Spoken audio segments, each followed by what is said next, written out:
That is the theme music to This Is Your Life. Today we're going to do an in-depth analysis of Ryan Conley.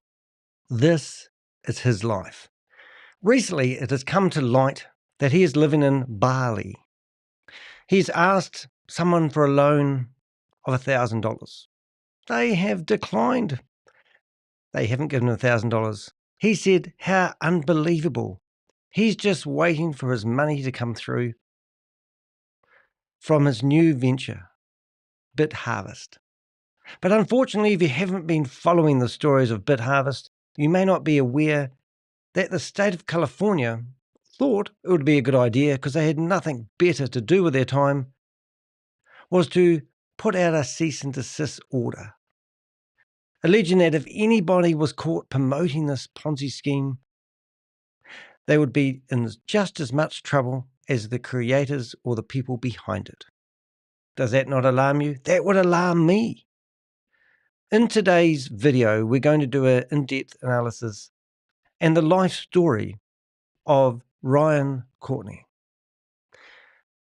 At the moment, he's currently in Bali, as I mentioned. I just need to press live on a couple of things here I haven't got done. And we are now live on Instagram, which is great. So welcome to all those Instagram people. We have got a show of a lifetime. We've also got the chat room open and people can put up their 2 cents worth. And we've already got Troy from Australia.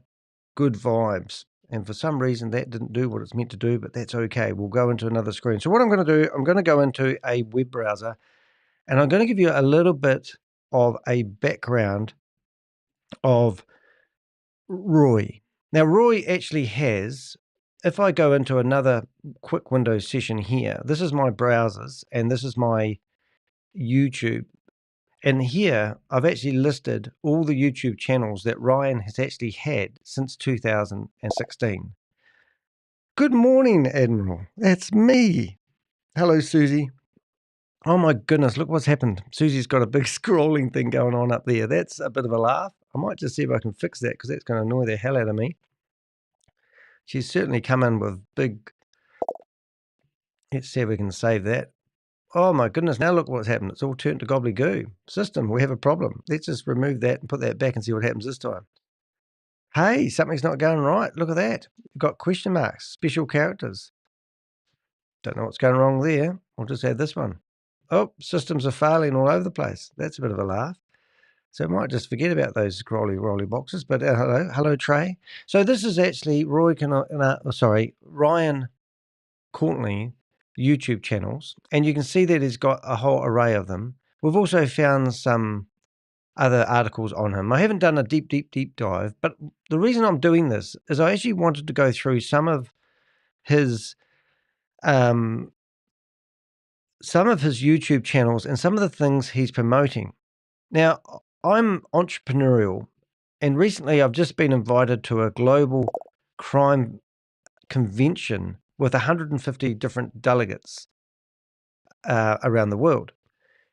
And they are all crime convention organizations. And I've been invited to go, which is lovely. Now, I'm really passionate about exposing anyone that is running or promoting a Ponzi scheme or a scam. So Ryan rang me up one day. This is a bit of a story. You might need a different screen for this. Ryan rang me up one day and he said to me, I think you're a hero, Danny. I reckon I can get you an interview with CoffeeZilla. And I said, yeah, that'd be great. And the very next day, I found an article of his in Behind MLM. And Behind MLM is where they feature people that do pretty much the same as I do, but I do mine on YouTube.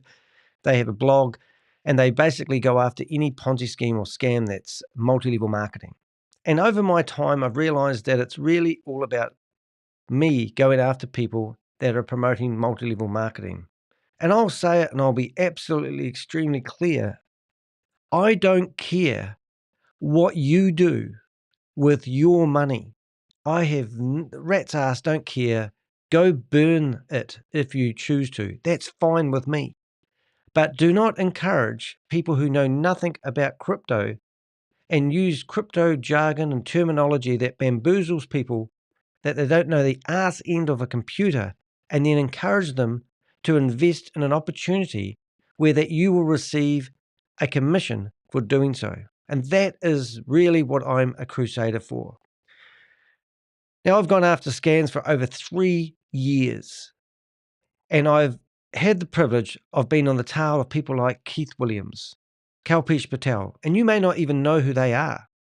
Well, Keith Williams died on the 19th of April, I believe, and he died of stage 4 cancer. So karma caught up with him. Kalpesh Patel, well, he's living in Dubai. Rumoured $87 million he made from one Ponzi scheme. Sam Lee, Ryan Jew, and an organisation I believe called Crypto Tech actually started up what believed Hyperverse, which started as Hyperfund. Actually, it started as Hypertech Group, and then it changed to Hyperfund, Hyperverse, Hypernation, Hypercosmos, Hyperplanet, Diversal, and then all these other scams like Hyper One. Then you had Stable Deo, and then you had VideoLook 1, 2, 3, and then Vend. The end of VideoLook 1, 2, and 3 was called End, get it? And then we had VAV. We've had just numerous scam after scam. They've all come out of one building. So anytime we see anyone promoting those, we put them into a database. And this database is now accessed by 2 government organisations that full-time job is fighting and stopping scams, just like us. But they have to follow all the privacy rules. So we give them full access to our database. So now the Avengers and myself have a purpose. And we gather information about these people who are gaslighting people into these opportunities all day long. So when I saw Ryan, I don't know why I call him Roy for it, Ryan Conley promoting and reaching out to me, it sort of made me more interested. And just recently, thanks to some heroic person, I thank you very much. I look very smart today. I'm dressed up like this is your life. This is your life, Ryan Colony. And I even had the music there for a wee while, which I don't think I can play because it's probably going to give me a copyright strike. This is your life. So I started following him, and people from my organization actually started providing us links to his history and the things he used to do. We do have a profile on him, and I will actually bring that up in a second. First of all, I will make sure that my Millernote program where we keep our database is looking pretty sharp. I'll just see where it lands. Yeah, that's cool. So this is what our database looks like. It may not look very threatening, but currently we've got 82 different boards and scams that we go after. And in here you can see we've got a file on BitHarvest. And in here I've got marketers. Now there's a lot more people that have been promoting BitHarvest, but people like Marcus and Jan Gregory seems to have dropped off the earth at the moment after alleged hernia operation in Kuala Lumpur.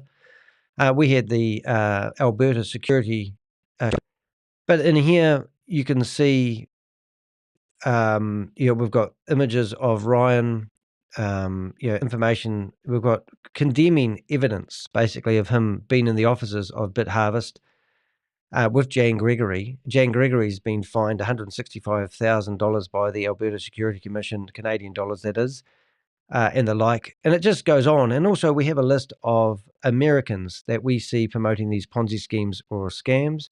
And if we go back one more level, we can go back to the persons of interest. And we've broken them all into different countries and the like. And our database is now a valuable resource for governments who are trying to find information and video evidence of these guys providing their content. Now, being a YouTuber, it does limit the type of information I can play. I have to be careful that I do things in fair use, meaning I can't copy his video and upload it on my YouTube channel. I need to do a commentary. It just so happens I'm not too bad at doing commentaries over videos. Now, I'll give myself a disclaimer here. This video channel was created. If you click on the More button, it tells you that this channel was created in December the 12th, 2006. So we're talking 18 years ago that Ryan was, in this video. So I'm going to click on videos here, and I'm going to go to the very first video that Ryan produced and see what was the first thing that he ever, actually, I don't know if that's going to be a good idea. But what we did do, which I should have really done first, is should have taken you to my website. Now, if you've got any information on Ryan, please do submit it via my Contact Us page on my website. To go to my website is dehek.com. It's not rocket science. As they say, it's Dehek science. But currently, you can read about me. I've been in the New York Times. I've been in all the local rags. And I'm about to be interviewed in 7 days' time by the biggest organization that I know of that has an online presence. And they claim that their video that they're going to put me in will have 1 million views. And that's very exciting. And I'll leave that to your imagination. Some of my Avengers know who I'm talking about already. But if you go to this article, and I'm going to put this article link in our chat room. And many thanks to the anonymous source for those articles, which is really cool.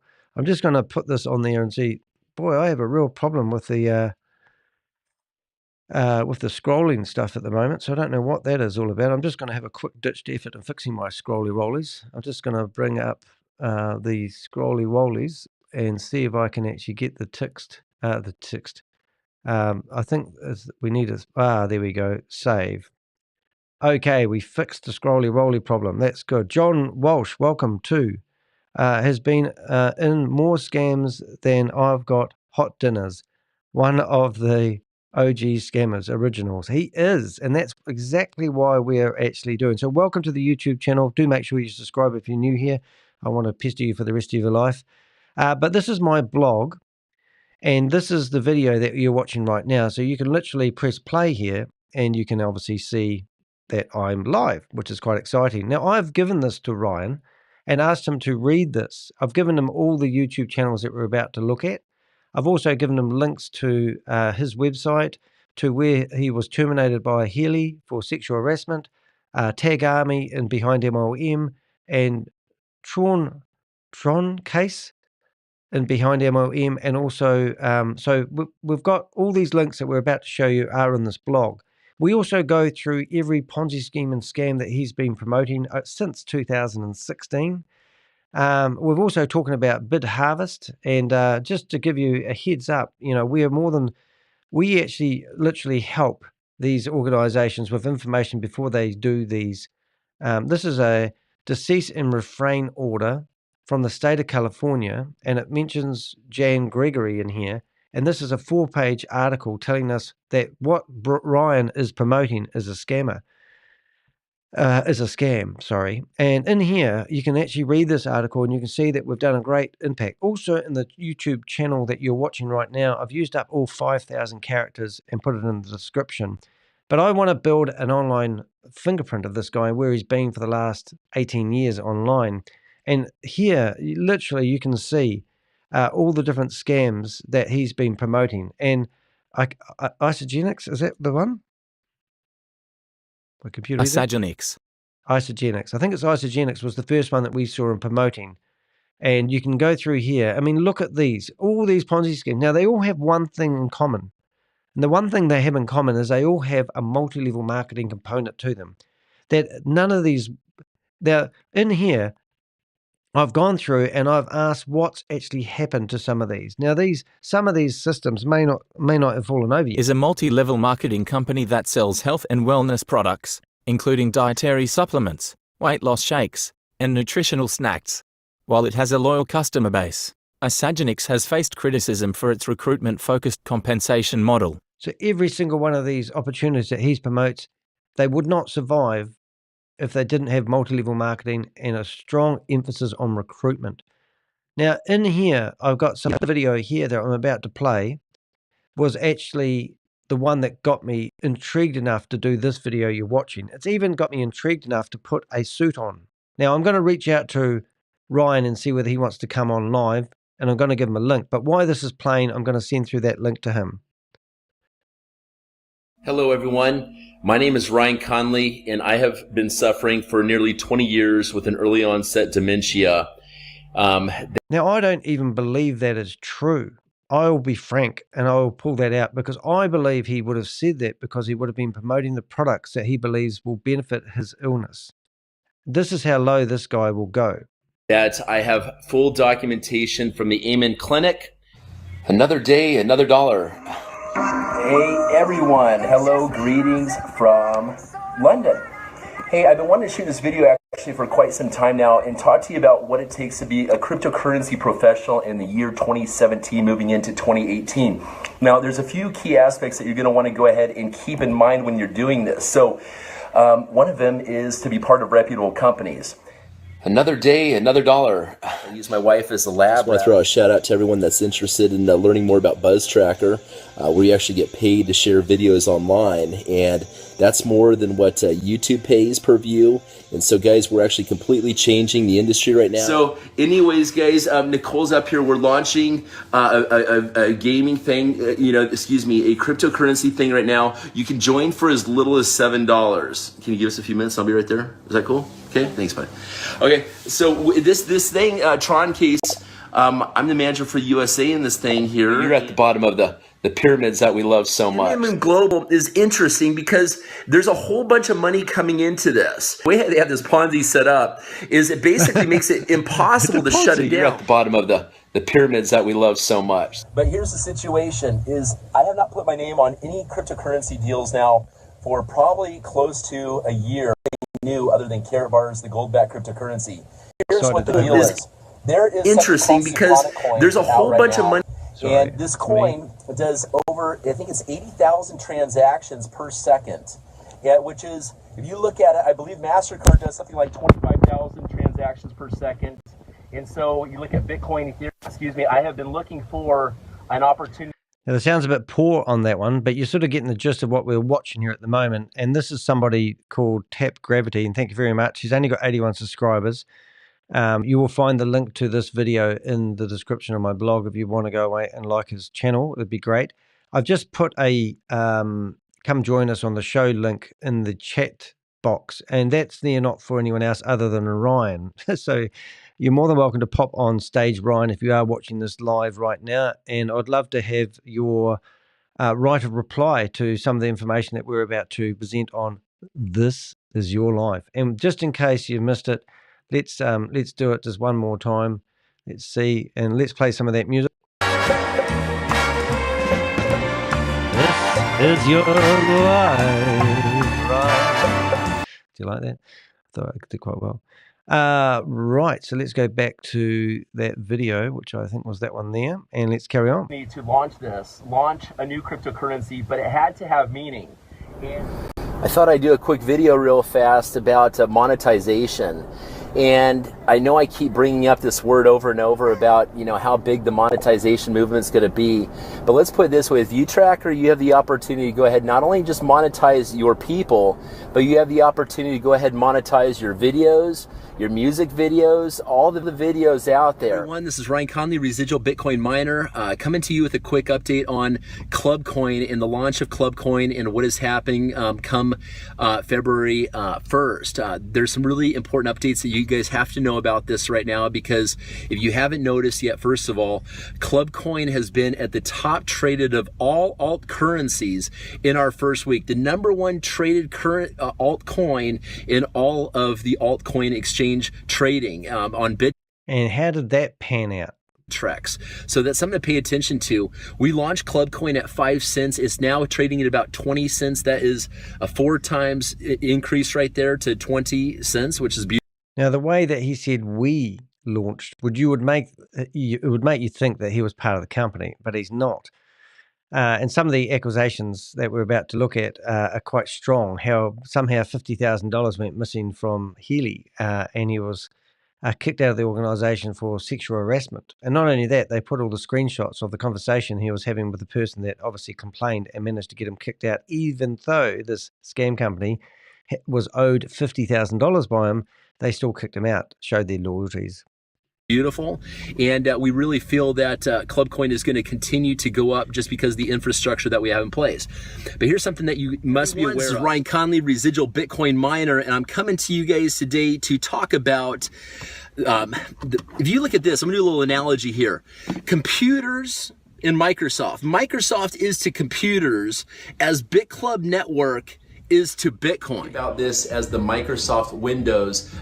Now, it's interesting that he's going after Microsoft here because recent days he's been going after Facebook, telling us that they don't know they don't understand Web3 and that they're going to recreate a Facebook. I don't know if you've heard about copyright, Ryan, but just saying they're going to recreate Facebook and put it onto a Web3 platform because Facebook don't know how to transition from Web 2 to Web 3. I don't really understand it either, to be honest. But now he's talking about, this is historical videos you're watching here, but he went after Microsoft. So there's a bit of a pattern here to his strategies to get that multi-level marketing dollar from people. Wouldn't you agree? That's the way I see it. Of the entire NFT space and of the blockchains in general, and the welcoming of the gig economy as we move into the metaverse. So you're at the bottom of the pyramids that we love so much. So it is all pyramid marketing, and you can't say he's not aware of it. He would be the first person to probably put his hand up and say that multi-level marketing is a very powerful marketing tool. To me, it's a coward tool. Yes, coward. People who have these wonderful too good to be true products or services as they claim, can't go to the bank and get a loan, so they decide to do crowdfunding using multi-level marketing. And sometimes they don't care, well, every time they don't care about the people behind it who invested because they're just using it to fund their project, hoping to get it off the ground. Another day, another dollar. Okay, and then also Now, I don't know about you, but if I was going to do a presentation, I would wear a suit and tie rather than my bright pink shoes, my track pants that go just below my knees, and a, what do you call that? A hoodie type top with the Queen on it wearing a mask. Classy. the next opportunity we're going to talk about that I'm really excited Let's about. talk exclusive about this one for the video purposes. Okay.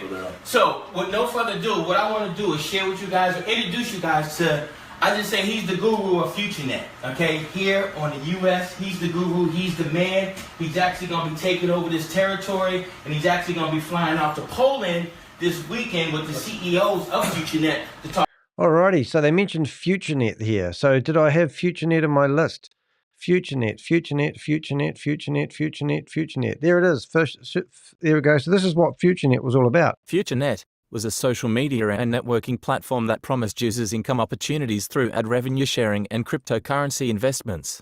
Operating with a multi-level marketing model, it encouraged users to recruit others to earn commissions, raising concerns over its legitimacy and sustainability as a potential Ponzi scheme. Notice it said was. So that's another system there that fell over. So let's go back to see what he had to say. It'll only be a snippet.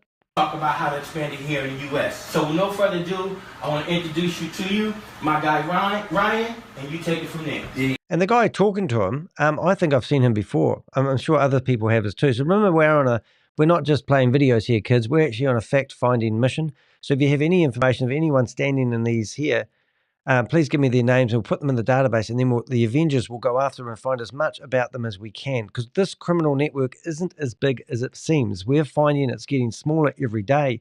It's like doing a jigsaw puzzle. When we first started doing the Avenger work, we didn't really have much of a picture of what was going on. But as you do when you're doing a jigsaw puzzle, you do all the straight bits first, you put all the color bits together. You may not have the box to go on. It's a 1,000-piece jigsaw puzzle. Eventually, the overall picture becomes very clear. And that's where we're at the moment. These scam networks aren't as big as they actually look. And the syndicates aren't actually that complicated. What makes it confusing these days is they're in multiple countries with multiple laws.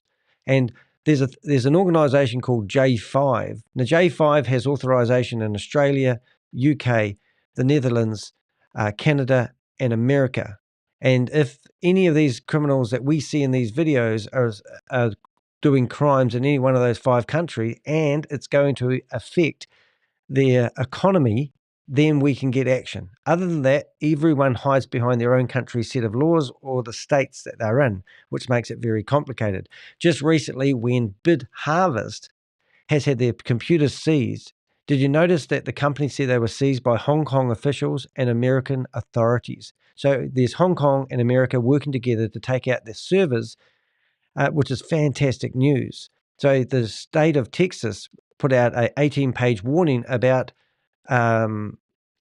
Trade Network. And since then, people like Mars Honda Henderson has removed all her videos, because people are now trying to hide. 60%, I think, of people that were involved with trade technologies were from America. So when this warning came out from Texas, people said, we just can't promote it in Texas. The other 49 states are all right.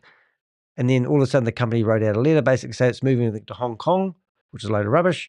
And what else did they say that was interesting? They're not going to promote it in America anymore. And now we find that the state of Texas has authority US-wide to go after people that are promoting it, even though the warning has only come out in one state. And the other states will probably follow through. But hey, the company's been shut down within a week of this warning coming out. So we'll carry on listening to this for a bit more.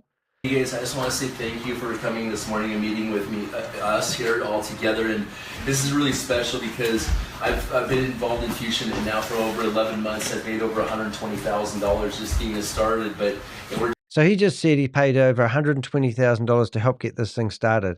What a load of rubbish. Here he is now stuck in Bali begging people to pay him, give him $1,000 until his money comes through in BitHarvest, walking around the complex like he owns the joint, when he's paying $80 a night to rent the place he's staying in. And he's skirting about his lifestyle, telling people that if they buy a bid booster, which is a wee USB device that you plug in front of a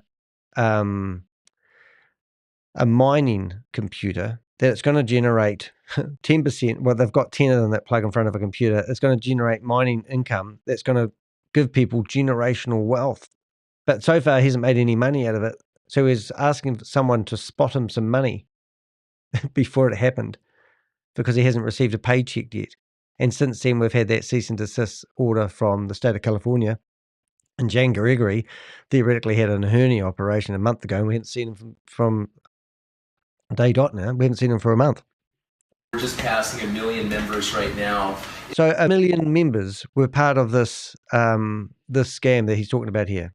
Those numbers are always inflated. These guys aren't any different than the next guy. They just add up these large amounts of people that don't exist. It's just all bullshit, lies. These guys are not just serial MLM promoters. They are compulsive, narcissistic liars who will make up any story to create hype to get you to buy something so they get a commission.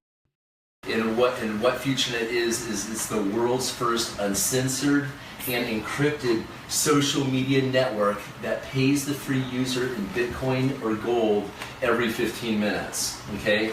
So when you really think about another day, another dollar. Hey, this is Ryan Conley here, and I'm coming to you today to shoot a video on what to say to people and how to go ahead and get prospects to say yes to Janaz. Now, not to brag, guys, but I have put over... Janaz. Do we have Janaz? Do we hear a word Janaz? Janaz. Say yes to Janaz. Is Janaz? Not sure. Revenue-based. Janaz. Buzz Trags. OneCoin. I can't see Janaz in there. Maybe it's one we missed, or maybe he's saying it differently than I can read. So these are all the Ponzi schemes and scams that we've got available. Let's carry on. Over 100 personals into the system since I joined Janaz a few months ago. Hi, this is Ryan Conley from screwyourcellphonebill.com and I joined SOV. I don't even know that one. I'm just going to write that down. SOVALIE.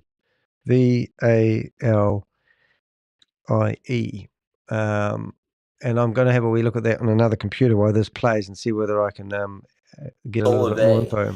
And I tell you, I've been watching Solave now for the course of about almost, we just actually hit the 1-year anniversary. This is the last day today where you can actually get in for $29 for your first month, and then it jumps up to $49 a month. That's for unlimited data. Another day, another dollar. I joined Solave, and I am Solave. I'm glad to be part of Solave. Another day, another dollar. You're at the bottom of the pyramids that we love so much. You know, moving into Web3, into the metaverse. And that's what we're doing, is we're turning people into NFTs going into the metaverse. We are the ones that completed the Microsoft patents. If you Google Bill Gates 666 patents, you'll see that they went ahead. I can see the documents on this also. They abandoned the patent in 2020. We completed the patent. There's a whole bunch of money coming into this. The way they have this Ponzi set up is it basically makes it impossible to shut it down. Wow, I better stop that one. I've just been looking up these two other schemes. So that was the first video that we wanted to show you guys. And then we want to have a look at his website. So I'm just, I just had a wee look. All right. So the first ones that we didn't have in here. So if I go to Ryan and I go to my website and I go edit the post, I'm going to do these in real time because I want to keep in. So I haven't heard of this one, but this was the one that he said he just joined. So let's have a listen to this. Solava was a US-based social commerce network and mobile virtual network operator, MVNO, founded in 2012 by Ryan Wuch. The company offered contract-free mobile services through a partnership with T-Mobile US, utilizing a multi-level marketing model where customers earn commissions by referring others. Despite initial growth, Solava filed for Chapter 11 bankruptcy in 2014 and ceased operations in December 2015 after T-Mobile terminated their agreement. Alrighty, so I'm just updating the blog in real time. So that's one I hadn't heard of, and you can see what we're doing here. So I'm actually building up, hopefully, if I put another dot in here, we should be able to put another bold in there. So that's another scheme that we didn't know he was promoting. And then we just got one from Susie who gave us the spelling of, and this one here seems like it's a bit bigger than I want to actually have. But we'll read it, and then you'll get the idea. There's a pattern here. I'm going to put the whole lot in here for now. And then we'll press play. And let's have a listen to this one. Well, let's go. And I'm getting all these summaries from ChatGPT, but let's see what this one here says about this other scheme that he was part of. Jeunesse Global is a US-based direct selling company founded in 2009 by Randy Ray and Wendy Lewis. The company specializes in youth enhancement products, including skincare and nutritional supplements, marketed under its Youth Enhancement System, YES. Operating in over 145 countries, Jeunesse has achieved significant milestones, such as reaching $8 billion in cumulative worldwide sales by January 2021. Business Wire. The company's growth has been recognized with more than 30 growth-related awards, including 5 consecutive years ranking on the Incorporated 5,000 fastest-growing companies in America and ranking among the top 20 companies on the Direct Selling News Global 100 list since 2016. Jeunesse Global. However, Jeunesse has faced scrutiny and legal challenges over its business practices, including allegations of operating a pyramid-like structure and issues related to its marketing claims. Right, so you can see I've got that one in there. Now, there is a pattern here, isn't there? Pyramid-like structure, issues related to marketing claims. They've obviously managed to fight the fight. Now, I'm not saying these companies are scam, but I am saying that Ryan has a pattern here of promoting anything that has a multi-level marketing structure to it. This company means they're probably like Amway. People often say to us, oh, you don't know what you're talking about. Amway's running a pyramid scheme as well. The next thing I want to look at is his website. Now, he thinks what he's doing at the moment is melting people's faces off. I've heard claims of this. Superhuman. So this is what he calls himself. Ryan Riz Conley. Superhuman L reverse aging specialist L futurist L. Utopian capitalist. Utopian capitalist. Futurist. Now, he's meant to have claimed he's changed his name to Dominic because he's having a few problems with his family recently. But he's still obviously got that name on there. Superhuman Ryze. Is it Ryze? Is that how we say it? Riz. Riz. I don't know. But anyway, if you go through here, you can see the man of the moment. Now, I have a bit of disclaimer. I'm not ditching the guy. I'm actually looking at the guy as kind of like somebody who's entrepreneurial, who really believes in something. and has put his name out there. He hasn't hid who he is or what he's doing. And he's actually done, if he put his energies into something real, I'm sure he would be far longer down the road.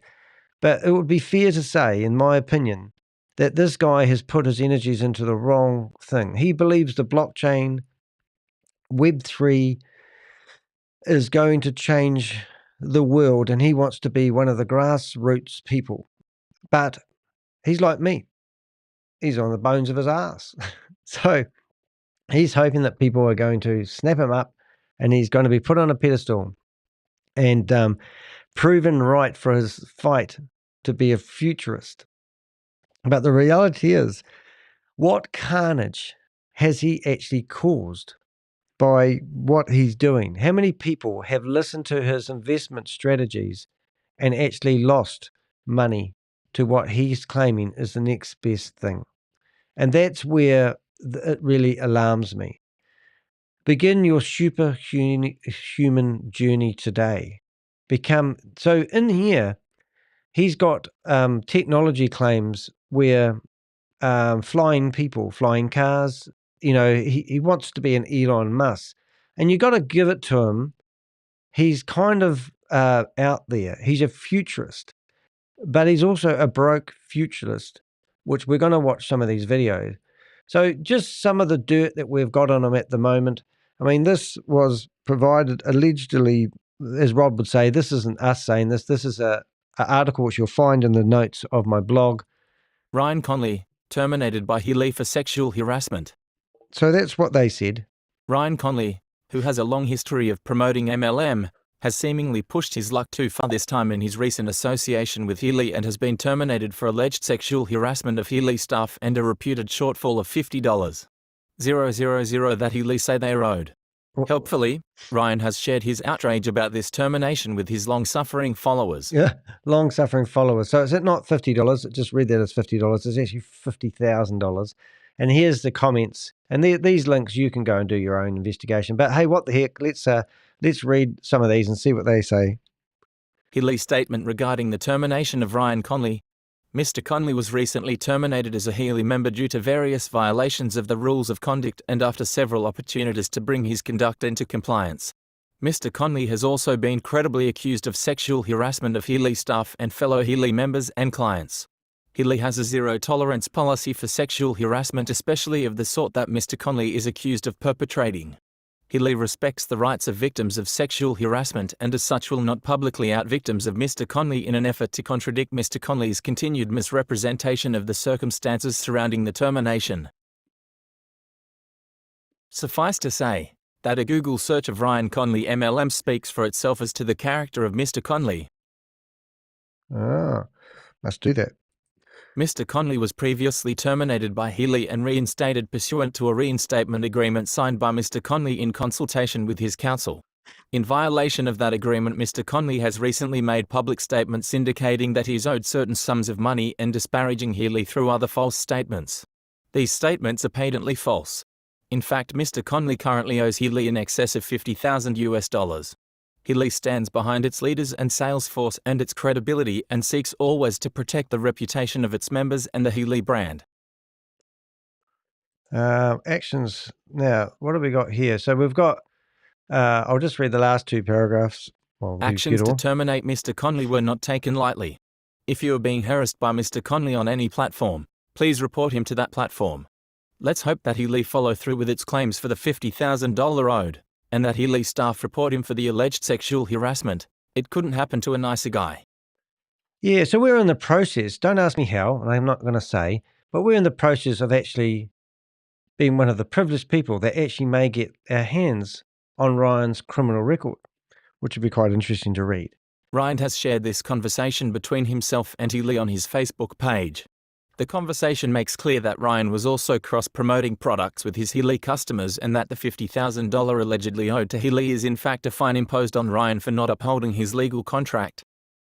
Wow, cross-promoting products. Now that's one thing a lot of these multi-level marketers, the contract states that you're not allowed to market multiple products to your own community or any community. It's in their terms and conditions. And that's what I think 99% of all multi-level marketers would be guilty of. To give you an example of this, there's Joseph Tran. I call him Tran. I believe he's a tranny as well. But anyway, it's a different story, different day. We believe that he was promoting Trade Technologies 3 days ago. And then they've had all their servers seized by Hong Kong and American organizations, going by their own statement that they released to their community. And straight away, we found him yesterday. I did a video, my last video, 2 videos before this one, on promoting Bitfoot, not Bigfoot, Bitfoot. And Bitfoot has pictures of Bigfoot, different story. But there was Joseph Tran promoting these platforms straight away to a same community. Now, the technology that this company's going to release was fantastic, and it sounds very exciting even for me to get involved. However, they're going to have a pre-sale in 2 days' time, and that is the scam. They're alleging that you can buy these tokens that are going to be released on the market, I think, at 14 cents each, and if you participate in the pre-sale, you can buy them for 7 cents each. Now, last year, Stephen McCullough, a guy that owned Luna One, he ran a pre-sale, and he told people that they were going to release this token at $25 each. But if you participated in the pre-sale, you could purchase these tokens for $15 each. On launch day, they decided that it would be better for the community to launch these tokens at $5 each. Within 24 hours, their token was worth $1. So everyone lost their money. Then they reached out to me, and I had $1 million worth of complaints come in from about 40 people over about a 6-week period. I stuck my neck out for the people who lost their money, and then he came after me. He filed me in the New Zealand High Court for a $3.8 million defamation case. I had to spend $36,000 defending myself against this American scammer. An hour and a half before the High Court judge actually opened up the documents, they filed a discontinuance. 2 months later, the judge read through the file and wrote an appalling letter to Stephen McCullough, stating what an animal he was, and he was ordered to pay my fees, which never has happened. This is a normal thing. These guys will promote it to their communities. They don't care about the project. They will just keep promoting it. We're in the process of showing you Ryan's history as a multi-level marketer.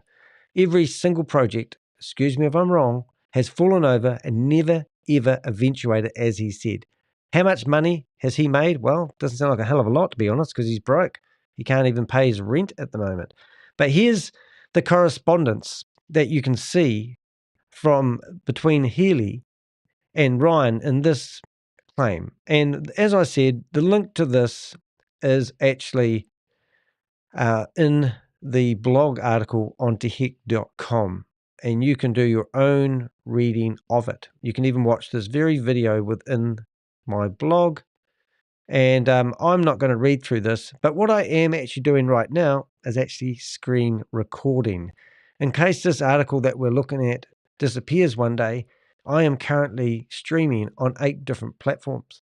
And we will be building a file that shows the correspondence that you're looking at the moment that will be there for hopefully ever. And that's why we document as we go. There is now an outstanding $50,000 penalty and a $20,000 USD e-wallet. That means you would let go the $30,000 USD penalty payment. And then he goes, I do not agree to this. So I want to apologize to Steve Docks for making the comment about his manhood out of frustration in my wrongful termination from Healy.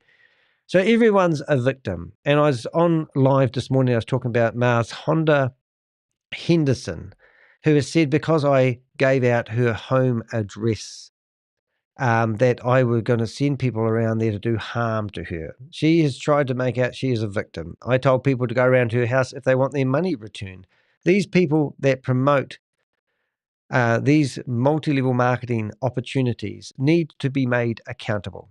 I'm more of a vigilante than I am an activist against these people, and I will stick my neck out even if it jeopardizes my safety to show you that these guys are scammers. So that was an accusation not by me, but by another crowd.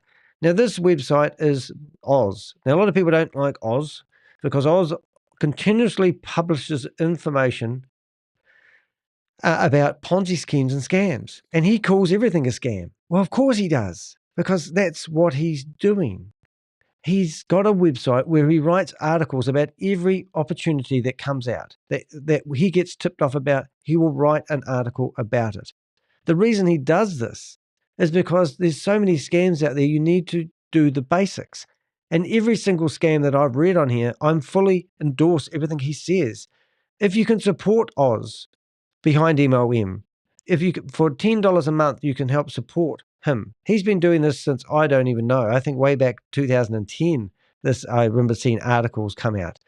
This was the first article that I ever read about Ryan. And Ryan was giving him the birds up. Ryan was part of TAG Coin.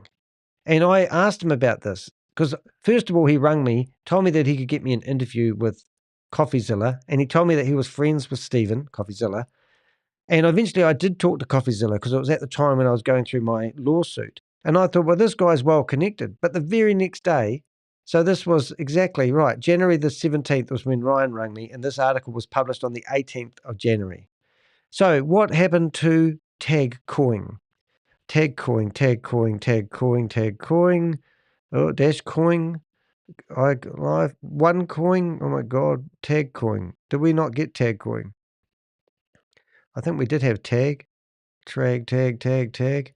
Where's TAG Coin? It's in here somewhere. Oh my goodness, did I not put TAG Coin in our list of things? So let's go back to talking.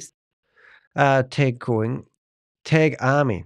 Are you kidding? Did I not put TAG Army in here? Where are we? TAG Army. I didn't. Unbelievable. So I haven't actually got an explanation about TAG Army, so I might add that.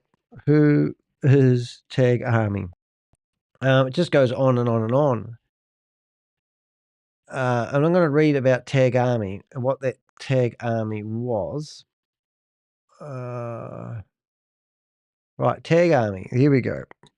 TAG Army is a cryptocurrency initiative founded by Ryan Conley, also known as Ryze, in late 2021. I didn't know that. The project is associated with TAG Protocol and its native cryptocurrency, TAG Coin. TAG Army operates as a collective investment pool, enabling participants to purchase non-fungible tokens, NFTs, linked to social media hashtags. The concept involves generating TAG Coin based on the usage of these hashtags across social platforms, with the intent to reward users for social media interactions. However, TAG Army has faced criticism and scrutiny, with some labeling it a shitcoin project and expressing concerns about its legitimacy and sustainability. Well, how about that? So that's yeah, so I should have known that one. I'm just going to paste that somewhere where I can grab it again. 1 second, please, caller. I want to update this as we go, because that's what we do. I'm very entrepreneurial, even if I say so myself.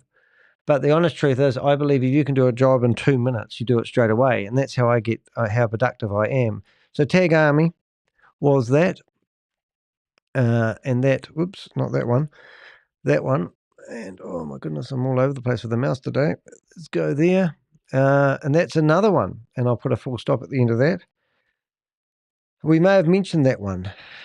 Thank you very much for your support there. I'm going to put your, we did, I know you mentioned it, but I did mention it, but we didn't get what am I trying to say? We didn't get what am I trying to say? We didn't get a wee summary of it. Because what I'm trying to do, if we go back into the article here, that should be loading now, is I'm actually trying to, so here I've got listed all the main ones, and then in here we mentioned TAG a coin, but we didn't get a chance to actually write it there. So now we have another one listed in here. So let's see how many Ponzi schemes and scams one person can actually do. But as I was saying, this article on Behind MLM, this is the day after I met him.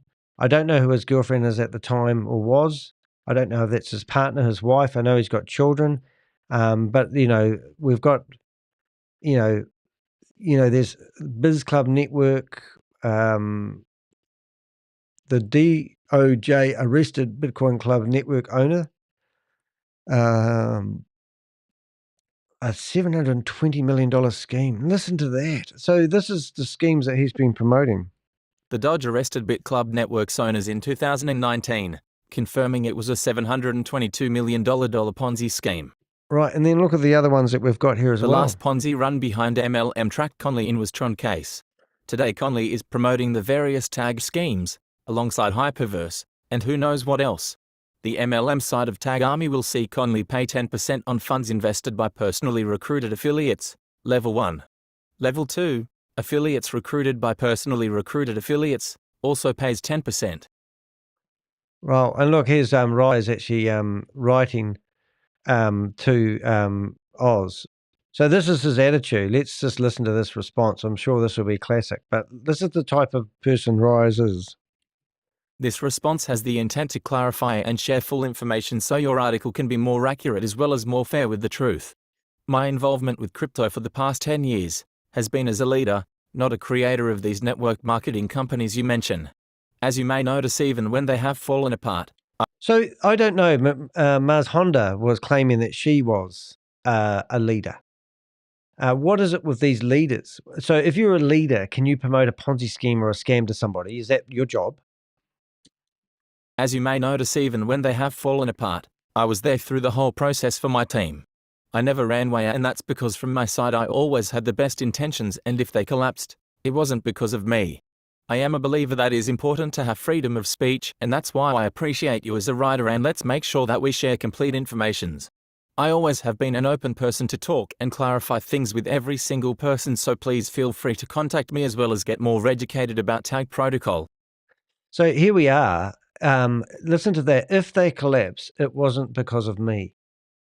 Do you have a sense of social responsibility when you sit there in Zoom meetings or go to seminars and stand up in front of audiences telling them that this is the best thing since sliced cheese, and then you can wash your hands and walk away from it when it all falls over, says, well, I weren't the company behind it. And then when we ask who is the company behind it, like we did see one this morning, we asked who was behind BitFoot.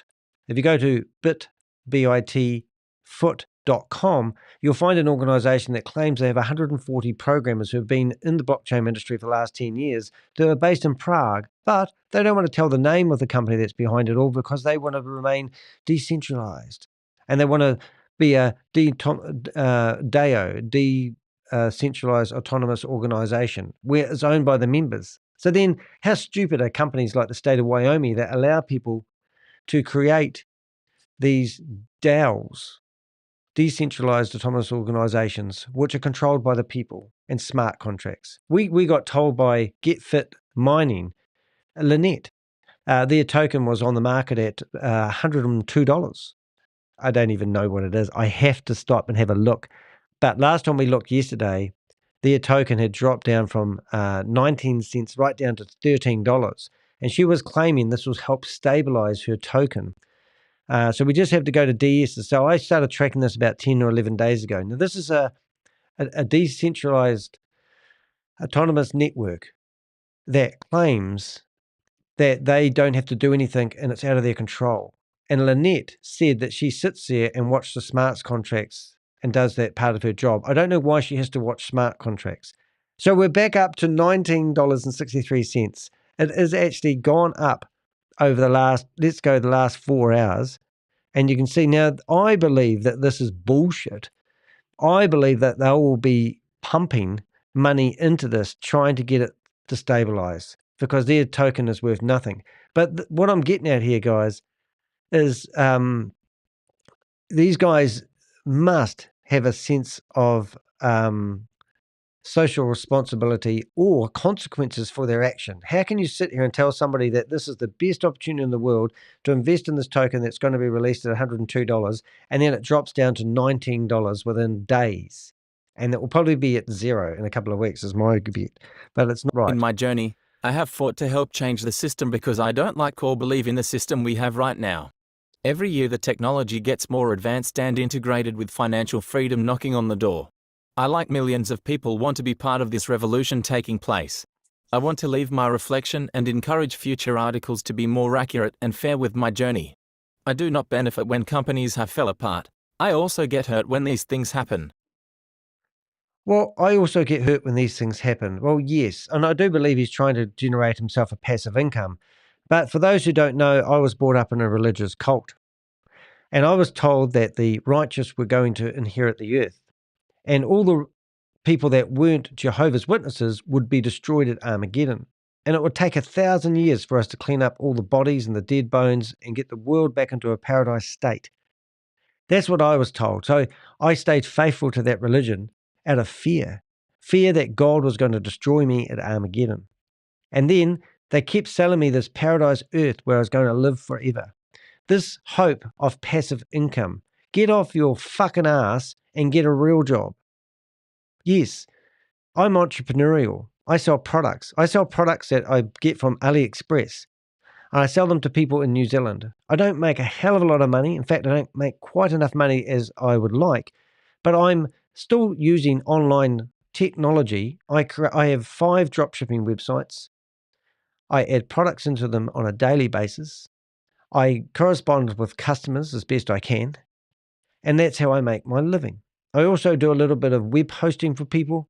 And I also sell my services. I'm an entrepreneur online. I've been doing this for 30 years. I started my life off as a painter and a decorator. I'm dyslexic. I literally do not have a reading level of a 9-year-old. I can't pronounce half the people's names I know. I can't write down. I can't use the written word. ChatGPT has saved my life. Voice, text to speech has changed my life. But don't sit here thinking that you can sell someone else's product that you know nothing about, that has no substance, no background, and then wash your hands with it when it all falls over. And that's what this guy is doing. And he needs to be stopped. And if I had my way, he should have been stopped years ago.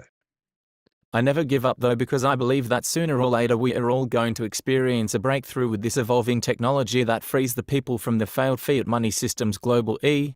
I am passionate about TAG Protocol because I see a massive NFT bubble taking place with pictures that are backed by nothing other than hype. TAG brings 100% transparency, and our NFTs are backed by data which I see will help us focus on the full potential of where the NFT space is headed. Well, I can tell you where the NFT space is headed, down the toilet. I don't believe NFTs will ever have any money. I've got NFTs. I bought Marvel comic NFTs. I stayed up to 3 o'clock in the morning because I could buy them for $7. And when you buy one, you get told in a couple of hours what one you got. If you got a limited edition one, it was worth $1,000. Oh my God, I've made $1,000. But I could never get my money off the platform because they hadn't created a bridge yet. And that's with Marvel Studios. NFTs are only worth as much as somebody will pay for them. So I kind of agree with some of that. But, you know, like he said there, never give up. I believe that sooner or later, all is going to experience a breakthrough with evolving technology. And I kind of get that to be his passion. But I don't see why you need to recruit this. Now, make my living. I'm passionate about my YouTube channel. I'm passionate about justice. I'm passionate about name and shaming people, but it doesn't make me money. So I have to do a real job in the meantime. And it means that I spend 70 to 80 hours a week on my YouTube channel. But the reality is I probably spend maybe 6 or 7 hours on my dropshipping business. All things are possible. Don't get your passion mixed up with your day job. And if you're lucky enough to walk around with a camera and show off to people that you're living in some flash place in Bali when you can't afford to pay the rent, not a good idea, Ryan. I have been working on creating Tag Army to assist those that are less fortunate who cannot afford the price of a full NFT. Bullshit. Tag Army is a pool set up so people can come together as a collective and purchase NFTs rather than just as an individual. I see no harm in this, and I believe in what we're doing. Tech will continue to evolve, and I am passionate about TAG Protocol because it is a blockchain agnostic, open source DAO which will allow us to evolve with the future evolution of blockchain. Well. You can believe whatever you like. If you've got no proof, it's no substance. Perhaps you can look further into what TAG Protocol is all about so you will possibly feel the same way that I do about the NFT space and see the importance of this amazing technology so we can do our best united as we move forward into the future of the upcoming metaverse. Great things take experience and time to be developed. I have been part of lots of attempts as a participant like many others, and I have learned a lot through all of these experiences. I will keep doing my best on sharing technologies that have big potential. My intention has always been for the best for everyone involved in these projects. Hopefully we now have the proper vehicle that will last to build a community to uplift humanity. Brilliant. All right, I've got to read Oz's replies. I didn't see those there. As I said, I'm doing a lot of this on the fly. So let's have a look here and let's read these ones, eh? What am I doing wrong here? I hope it's a sick, delicious irony. All right, here we go. My involvement with crypto for the past 10 years has been as a leader, not a creator of these network marketing companies you mention. All right, I'm not going to read all the green. I'm just going to read the white. And promoting and profiting off Ponzi schemes is just as illegal. It's all securities fraud. That's right, and that's what it is, and you can't deny that, even if you don't like Oz. And I do like Oz. I'm just saying, a lot of people say, "Oh, you can't believe anything you read." Well, you can because it's a law. And that doesn't legitimize you joining Ponzi after Ponzi, stealing money and then funneling your team into the next Ponzi. Here we go. No, it was because of math, Ryan. Ponzi schemes inevitably collapse because of math. JFC, own your thievery, son. Yeah, so this one here is quite a big reply, but I think after going this far, we didn't come this far to only come this far. So TAG brings 100% transparency, and our NFTs are backed by our data. Now, where are NFTs stored? You're going to say blockchain, are you? Well, they're not. They're stored on computers. The blockchain gives you the address of where they are stored. Just thought I'd put that in there. Makes you buy a hashtag within a closed ecosystem and get a worthless shitcoin based on how many times that hashtag is mentioned on social media. Like any shitcoin, you're counting on speculation to pump your shitcoin so you can cash out. There's no data backing up TAG Protocol, because unless you're a corporation being talked about, hashtags on social media are worthless. This is just a pointless game grown-ass men pretend to give a crap about because money. You want to steal money from people who invest in TAG after you. That's all this is.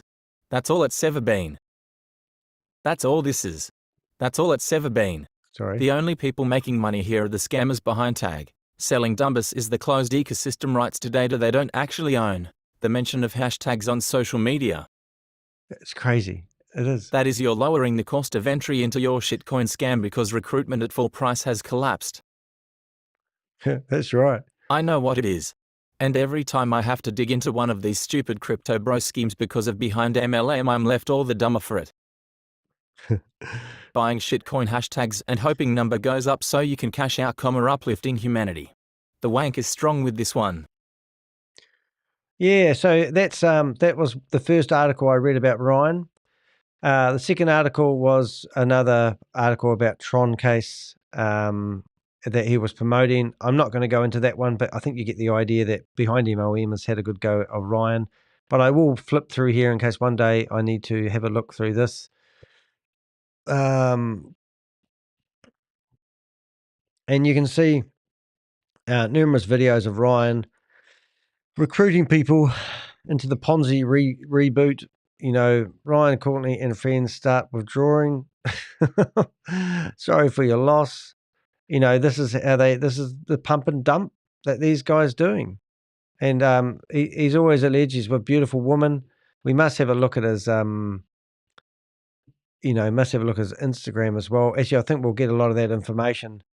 So that's that. I did get a bit of a giggle when I saw his LinkedIn profile, which is still, I don't know if he's been active. If you ever are looking at LinkedIn, I actually have a free course you can do. Actually, it's not free. You need to be a member of my YouTube channel. But I used to sell it for $100 a course, and you're more than welcome. Hey, Lisa Jane, nice to see you here. Just put your wee message on the top there.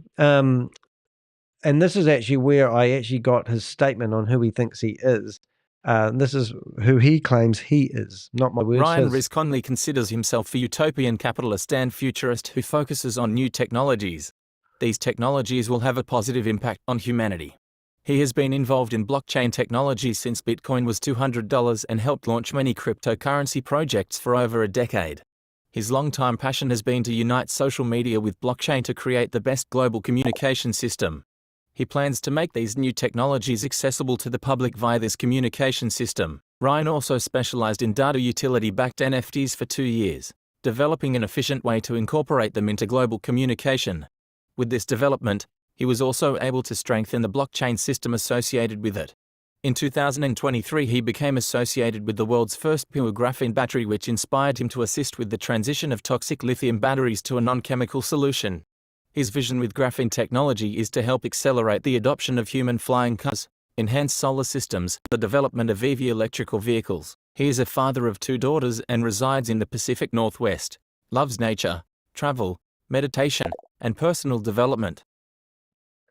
Yeah, so that graphene battery that he was talking about was quite alarming at the time because I didn't know anything about it myself, and it was meant to be a battery that is going to replace the traditional, whatever we call it, I've got lithium batteries, and this was the PDF. And he rang me up telling me this is the next thing to invest in. So then I just did a search on the battery and the technology, and then I realized it's covered with scams. It's everywhere.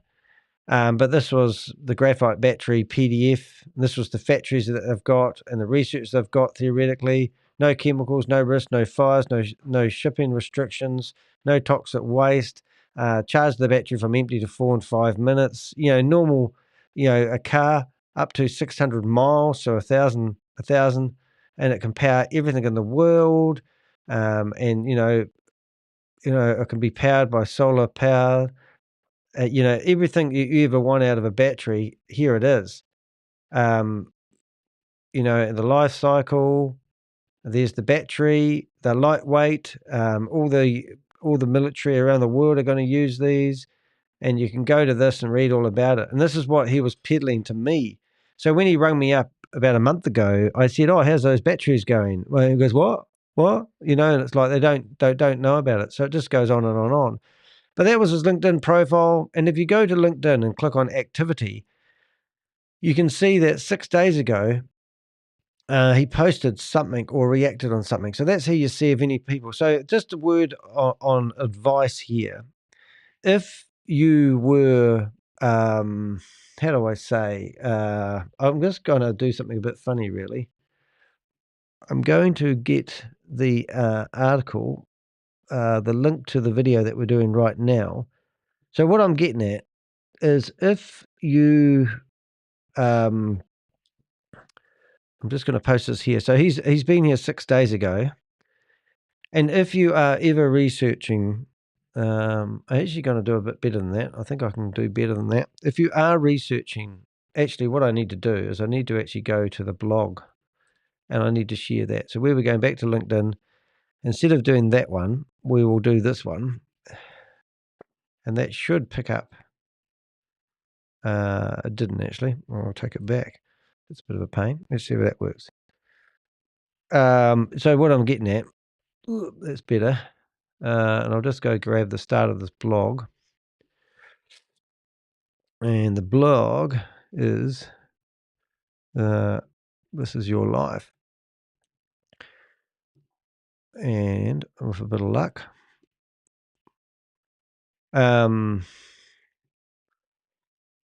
yeah, so what I'm getting at is if you're ever researching any scammer and you want to find out whether they're real, sometimes, let's say somebody took over Ryan's LinkedIn account. What I normally do to find out whether they're proactive or not is I go to the activity. And here it says 6 days ago, Ryan actually was on his LinkedIn profile. And that means that he's active. But often you'll find these scammers don't exist. That doesn't work. Not much fun here. So now I'm going to comment. And if he is alive, he can come join us. And I'm going to actually hit reply. Come join me live, Ryan, and then that's the live, the access to this meeting that we're in right now. But in saying that, he's active on LinkedIn, which is quite neat. So that's the LinkedIn side. So we'll close that down now. So go check that out. Remember, the links are in the blog that I've done. And we're going to leave this site. Leaving. Good one. That was the music to This Is Your Life, which is fantastic. We won't need that anymore. We're now going to have a look at these 6 different YouTube channels. We're not going to go through all of them. We've already shown you the Ryan information. We're still going to edit the website if we find any information. His best mate there, Jan Gregory, who he seems to shadow. There's a big, massive cease and desist order from the state of California. What else do you want? Another example here of a token that seems to be stabilizing, which they'll be having a bit of joy about, but it won't last long. But remember, it's gone down from $39 to $19 in the last 10 days. So what I'm getting at, and this is if my video, right, so we are going back to me live on, look at that, I'm live here on Instagram. So let's have a look. I did want to get to the bottom of the video. So this was his master main YouTube channel. Oh, actually, what am I doing, Danny? Let's have a look at here. We can actually filter these by going to the top and go the oldest. Okay, so 13 years ago, 27 views, his first video. Not a bad attempt, but this is him. And I'll go back to the start. This is him 13 years Hello, ago. Team Extreme. Ryan Kevin here, and we're just calling in to you guys to say hello, and we look forward to seeing you guys tomorrow at the Team Extreme meeting here at the condo, 7 o'clock. Invite whoever you want for tomorrow night's meeting. We're actually going to have review quite a few of really important things. First of all, we're going to talk about last week's meeting here in Olympia. Jay Bennett, who's actually on the cover here, right there. So it's good to see him still name dropping. This is only a 136 He long. was actually in town last weekend, and he did go into some detail about the telomere project, which we're going to go into some great detail. Now that magazine he held up actually looks like it was published by the same organization he's promoting. For a minute there, I thought it was like, what's that Time magazine? I've been saying this all week, and as you're aware, it was out in the news this week as well. This is major publicity for our company, so I'm really excited to share that with everyone. Also, we're going to talk about how to build your business with this new technology that's coming out.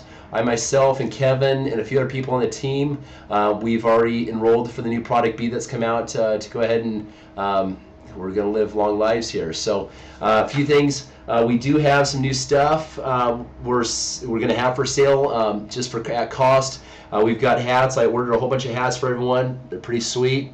Says Isogenics on the top of it. And we also have some keychains here. So you may want to go ahead and pick up one of these guys here at the meeting. And also, Kevin, we got some beach towels also for the summer. Make you look hot out there. Anyways, hey, we look forward to seeing you this weekend. Thursday night, 7 o'clock tomorrow. Be here, bring your friends, and look forward to seeing you all then. Thank you. Bye-bye. Yeah, interesting, isn't it? Those days when you used to get hats and what do they call it, merch. I should start some merch of my own, I reckon. But anyway, so that was a bit of fun. So that was the oldest video that we actually saw. And then we've got 13 years ago. He's obviously gone and done some wonderful things. 12 years ago. So he's still got his mate. Is it Kevin, did he say? I don't want that one. 14 monitor, 23-inch monitors that we put into our new office, Team Extreme Worldwide location in downtown Kirkland, the waterfront, right next to Asset Realty Group. Lots happened this week. We have a whole office, and they're about 1,000 square feet. We've got people in the call centers making phone calls, helping our teams run really efficiently and stuff like that. So you guys are basically going to have your own secretaries working for you that we're actually going to be paying for these people to work for you. It's your own customer service rep person. How cool is this? You're just going to be able to text them and have them go ahead and take care of things for you. So it's lead generation, isn't it? That's all you're selling there. This from the Post Hotel. So he's done a few of these hotel posts lately. Always in his dressing gown again. Good morning, everyone. Greetings from the Post Hotel here in Leavenworth. It's a great nearly fall day out here. This is a wonderful spot if you've never been to it. A little Bavarian village here, Leavenworth. And this is like the nicest spa. I love it. You see the pools down there. Top notch. And you hear some horns out in the distance like this is Switzerland. Love it. And if you look through his social media, I mean, I can only assume what enticed him to live such a lifestyle. I'm actually curious to what I actually have on him when it comes to, I should have kept Millinode open, silly me. if I go to utilities and go to Millinote, hopefully I'll have it open in the right spot.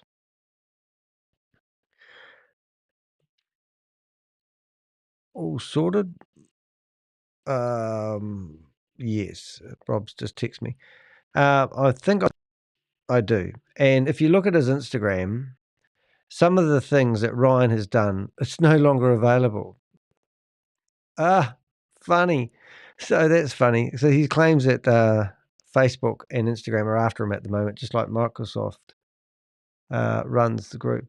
I was spying on the networkers. Richard runs a group. Huh.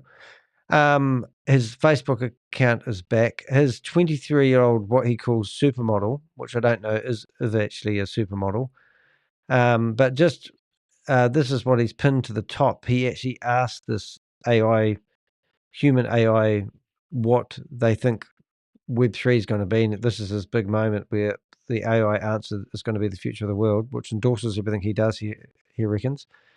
Instagram, and I'm just looking here. He obviously doesn't have Instagram anymore. So what else has he got here? Superhuman Zoom. So that's a link that we haven't seen before, or is it? So this is Ryan's Zoom room, where technically he's now got himself a domain name. So he must have got money from somewhere. And he must, which is a bit of a hard case, really, isn't it? So what is he selling here? 2010 Hello Prices Bitcoin. Hello friends, BitHarvest. So BitHarvest is running a a special where you can buy one of their BitHarvest things. So what I've got here, I'm just going to go to my Zoom links and just make sure I don't already have his password, because I probably do. Big Daddy. Oh, if I go to Ponzi schemes, I'll go to Ryan.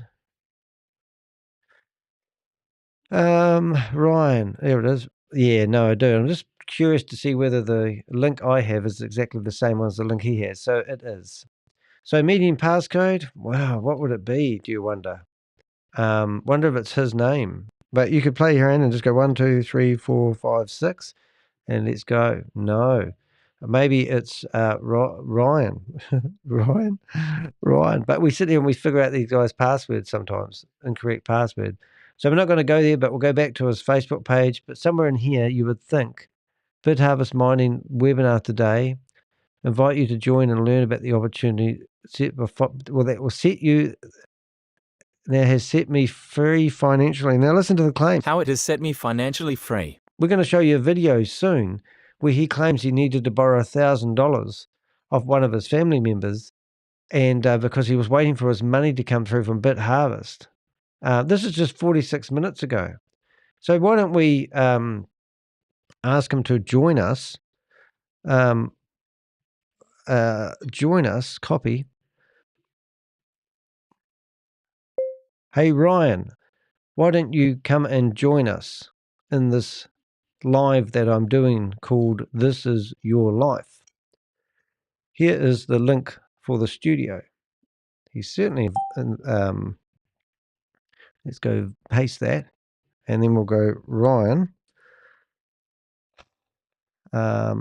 Ryan,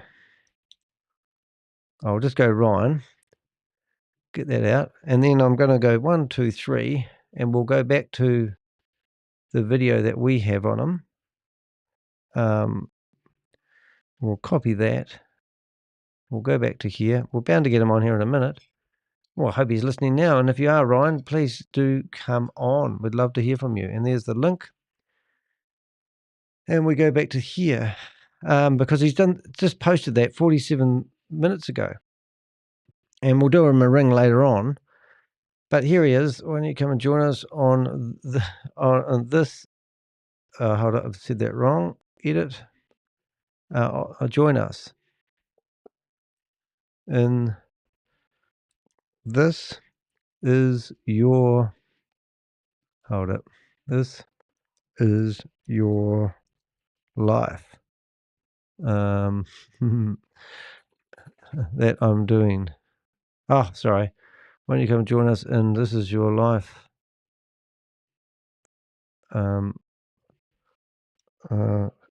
Video. And then here, is the link for the studio. There we go. So let's see if we get any interaction on that. So here he is doing some. So this was 31st of October, and he's doing his sound. Let's have a listen to this. We're not going to listen to that because it's got music in the background. 15 hours ago, when you realize that the two most profitable businesses are war and illness, it's easy to understand what's going on. So what else we've got here? So here he is. So there we go. So there's 16 hours ago, he is with our man. And so that is Andy. So this information is really big. That I'm pretty sure these look like, these are old pictures. This is republished 16 hours ago. And who is Tokyo Crypto? Now, I assume that that might be something new. 16 hours ago. So this doesn't make sense because these photos are not new. These are old photos. But he's in Bali and love of his life. And it looks like, is it Andy? I didn't realize Andy was there. But anyway, so you can sort of see how I go down a rabbit hole. But 23 hours ago, but he's actually been very prolific. Hello. Well, I'm really glad to get to the point of doing this video right now. This is a video about apologizing, and it's a video about forgiveness, and it's a video about keeping it real, and it's a video about healing, and it's a video about where the world's at and where the world is headed.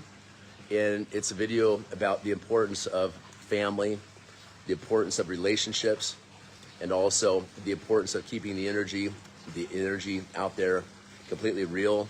And sometimes there is turbulence, and working through that and creating harmony. Sorry, I have like ginger and some turmeric in my teeth right now for my tea this morning. But on a serious note, this video is very deep, and I want to just share this with you. And you know, I don't have to be public about the stuff that happens in my life. There's no question about that. I don't have to be public about that kind of these situations.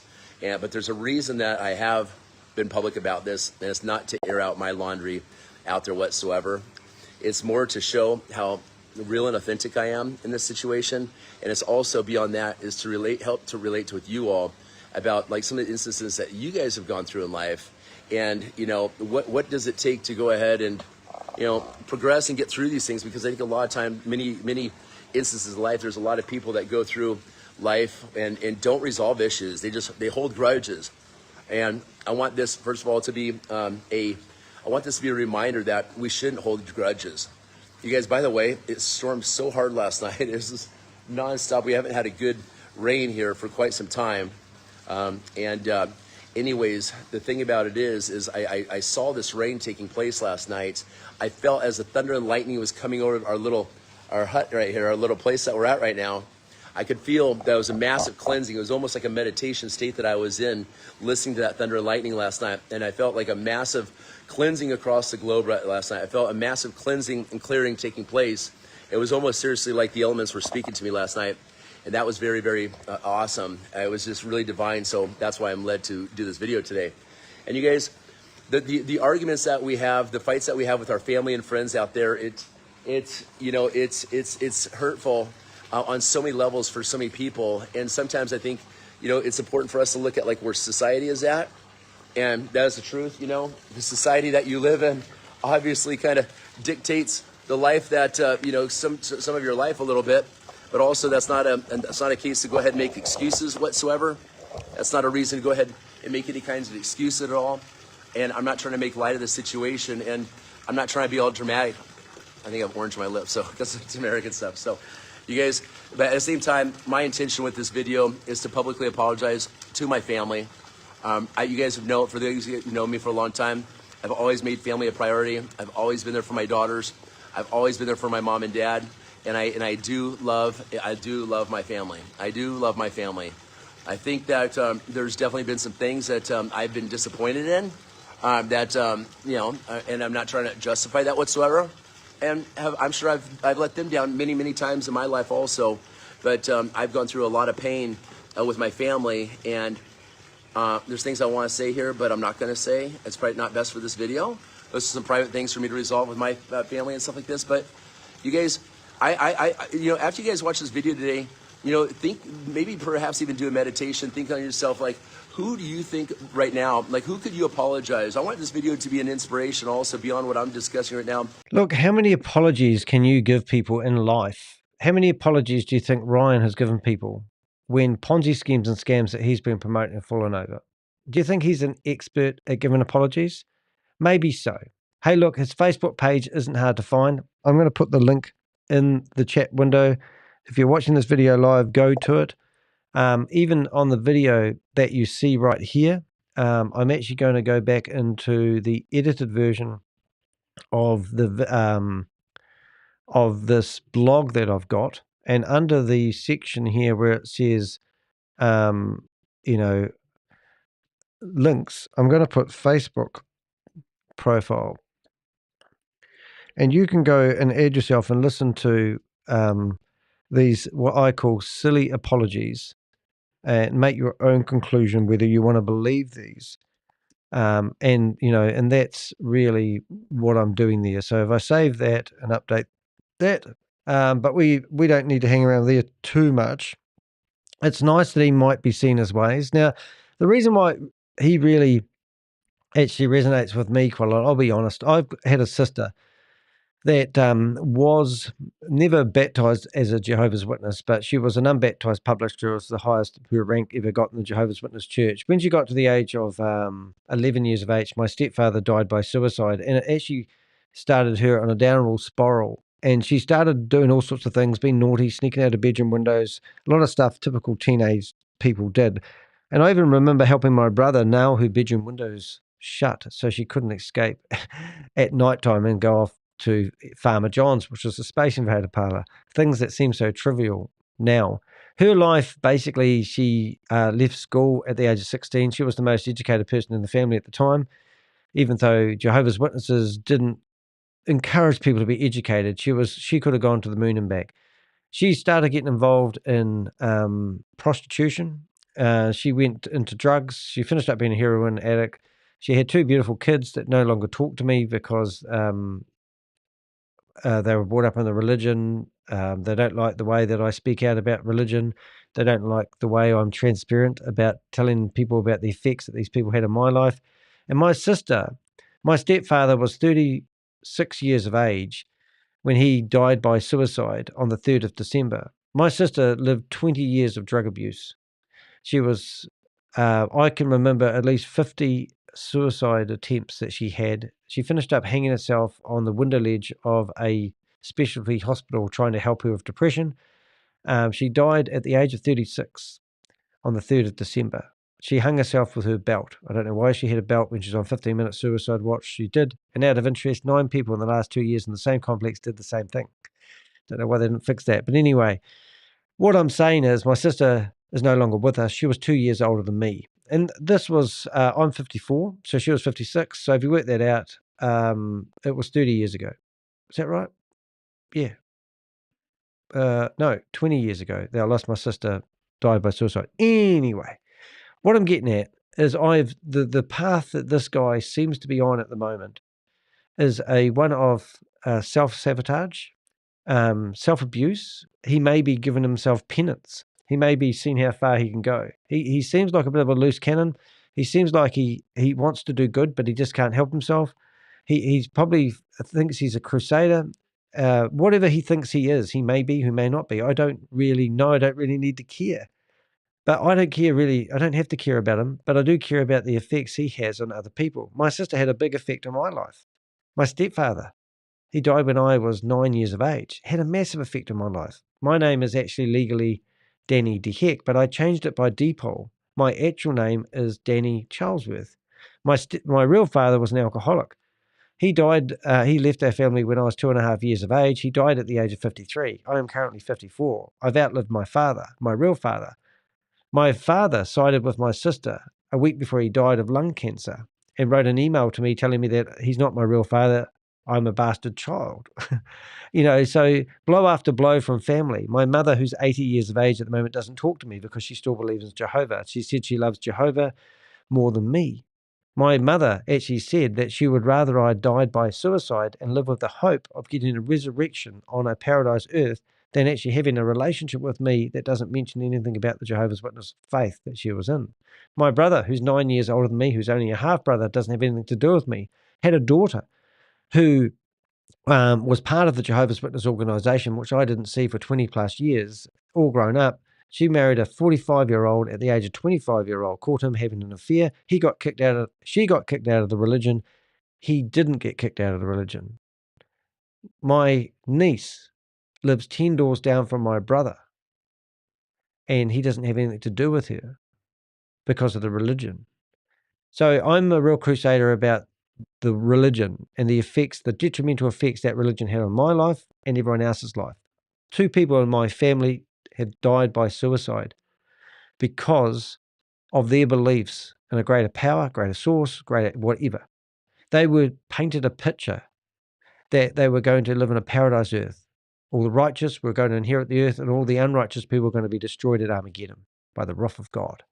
They believe in Jesus, the whole 9 yards of all that sort of stuff, believe it or not, but that's what I got told. I got gaslighted by the men on the stage, the elders, the ministerial servants, the special, the special talks that we used to have, the conventions, the assemblies that we used to have are very much the same as what I believe Ryan is doing. He's caught up in what seems like to be a religious cult of people who believe in passive income. They believe that the world needs cleansing.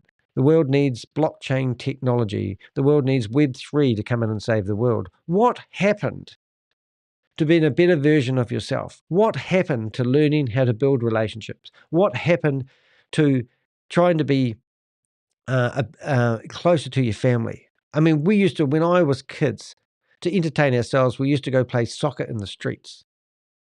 We used to get my bike. I used to ride 15 Ks down the road to my mate's place and play bike soccer with him all day long. And then I used to rush home before it got dark. Mum and dad used to have people turn up on their doorsteps unannounced because you didn't have to text people before you turned up to turn up at dinner time. Every Saturday morning we used to rush off to the local markets and buy things and rumble sales and go to garage sales. What happened to the grassroots of life in the universe? Now we all believe that we can live in a virtual world, a metaverse. We can put our money into platforms that are going to generate a return that are unheard of. They're telling you not to believe in the banks. They're telling us to, not listen to the governments. I mean, where's the world at? What's your purpose? What's Ryan's purpose? What's Ryan trying to accomplish? Is he accomplishing what he wants? Is he a victim? Is he a victim of the hype that's going on in the world at the moment? Crypto. Imagine if everyone stopped using crypto and decided to put all the energies into entrepreneurship. Imagine if people decided that they're going to learn a technique or a skill about themselves. I mean, I left school at the age of 14. So I did. I left school at the age of 14. I've got a reading level of a 9-year-old and a writing level. I'm uneducated. I was told that education is not wise because when the end of the system comes, you don't need to have an education. So a lot of ex-Jehovah's Witnesses like myself don't have real jobs. We're either window cleaners, painters and decorators, carpenters, all those jobs where you can work with your hands rather than with I'm not going to be a brain surgeon, put it that way. So where is it at? Is Ryan truly happy with what he's doing? Or is Ryan trying to find himself? Is Ryan chasing a dream that is never going to eventuate? Is Ryan real? Is he now realize that family is important? Let's hope he builds those relationships back with his family because he's realizing, at the age of 40, I went through a divorce. I lost everything. I used to have quite a successful business. Built a house in the country, purpose-built office, satellite on the roof. And then one day my wife said she wanted a divorce. I knew our marriage wasn't the best. And I was going, oh, wow. The very next day I got so sore and I ached all over. I went to the doctor and I said, look, my wife at the time wants a divorce. And he goes, oh, what's wrong? And I said, my whole body's aching. He said, oh, look, sounds like you just need to put some pills where the sun don't shine. You must be all bunged up. And I went home, laid in agony at 3 o'clock in the afternoon. I said to my wife at the time, or ex-wife to be, call me an ambulance. She said, oh, you're just overreacting. I said, no, I need an ambulance. And she said, I'm not going to call you an ambulance. So I said, get me the effing phone. She gave me the phone. I rang up the ambulance and said, look, I'm in real bad pain. I need an ambulance.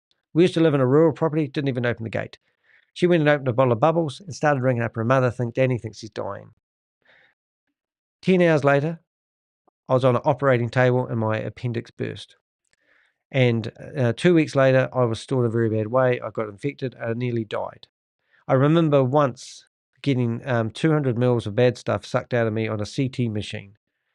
And they had this big needle. They shoved it right through my back and they sucked out all the bad stuff. Around me was 5 people dressed in lead suits as they did an operation with the X-ray machines to get out the infection.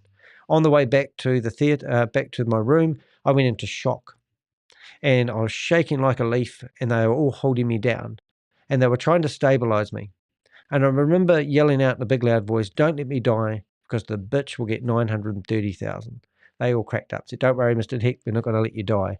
But I was insured for 930,000 because that's how much my mortgage was at the time.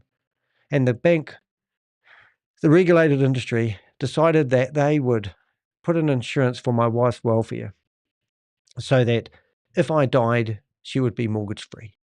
So it was in my wife's interest for me to die. My wife at the time, the ex-wife, did apologize. I'm laying in hospital. She's trying to figure out our life. At the age of 40, I got out of all that. I lost my house. I lost all my monetary value. I basically had started over. I had to hand over everything to my ex-wife so I could keep my business. Then she went after my business, and I was incredibly lonely. So then I started organizing social groups. And I had a hiking and tramping group that I did for 8 years. Then I bought a business networking company, which I did for 8 years as well. And it was called Elite 6. I helped people build relationships. I helped them network together. I helped the small to medium-sized business figure out where they sat. I taught them how to market themselves, how to network with other people, learn from each other. I always say I'm here to share my experience, knowledge, and skills. And that's what real business is about.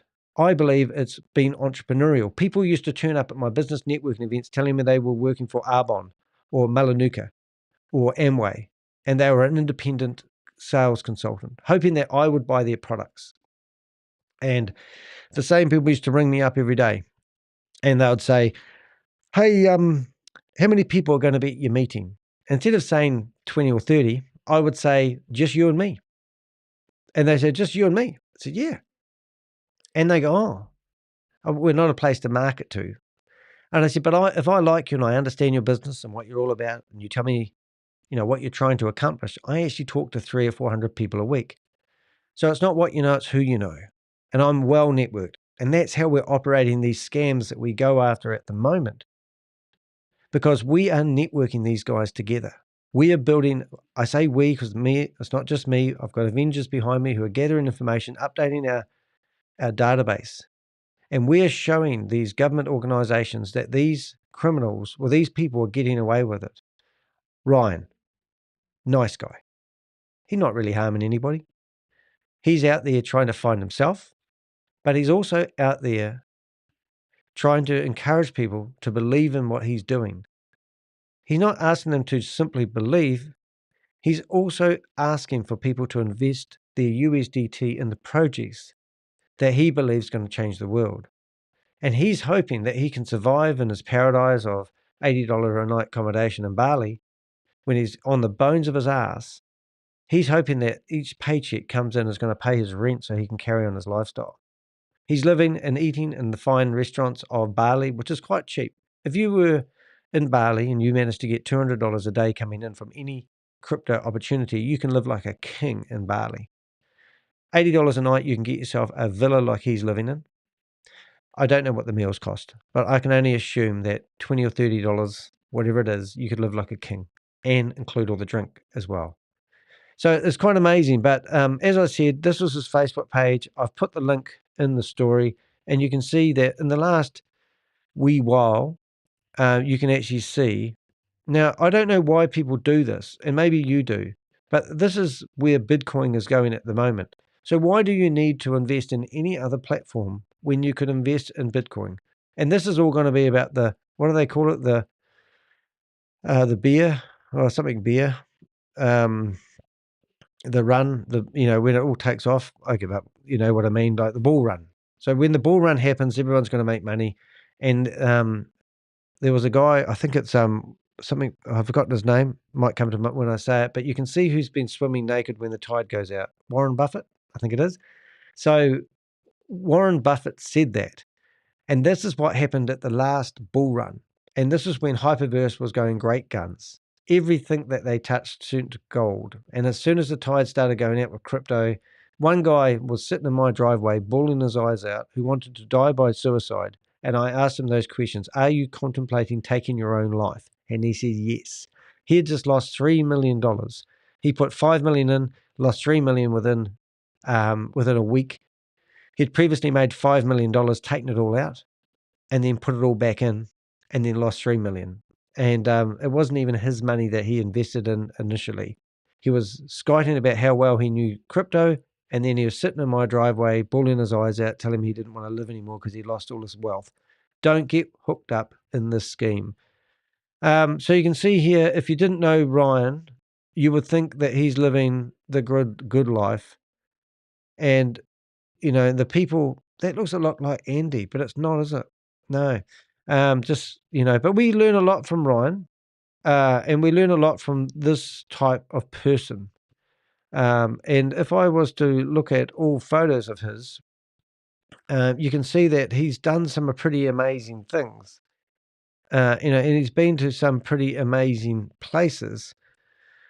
And especially when we're on his website, we can see that he's lived a pretty colourful a pretty colourful life.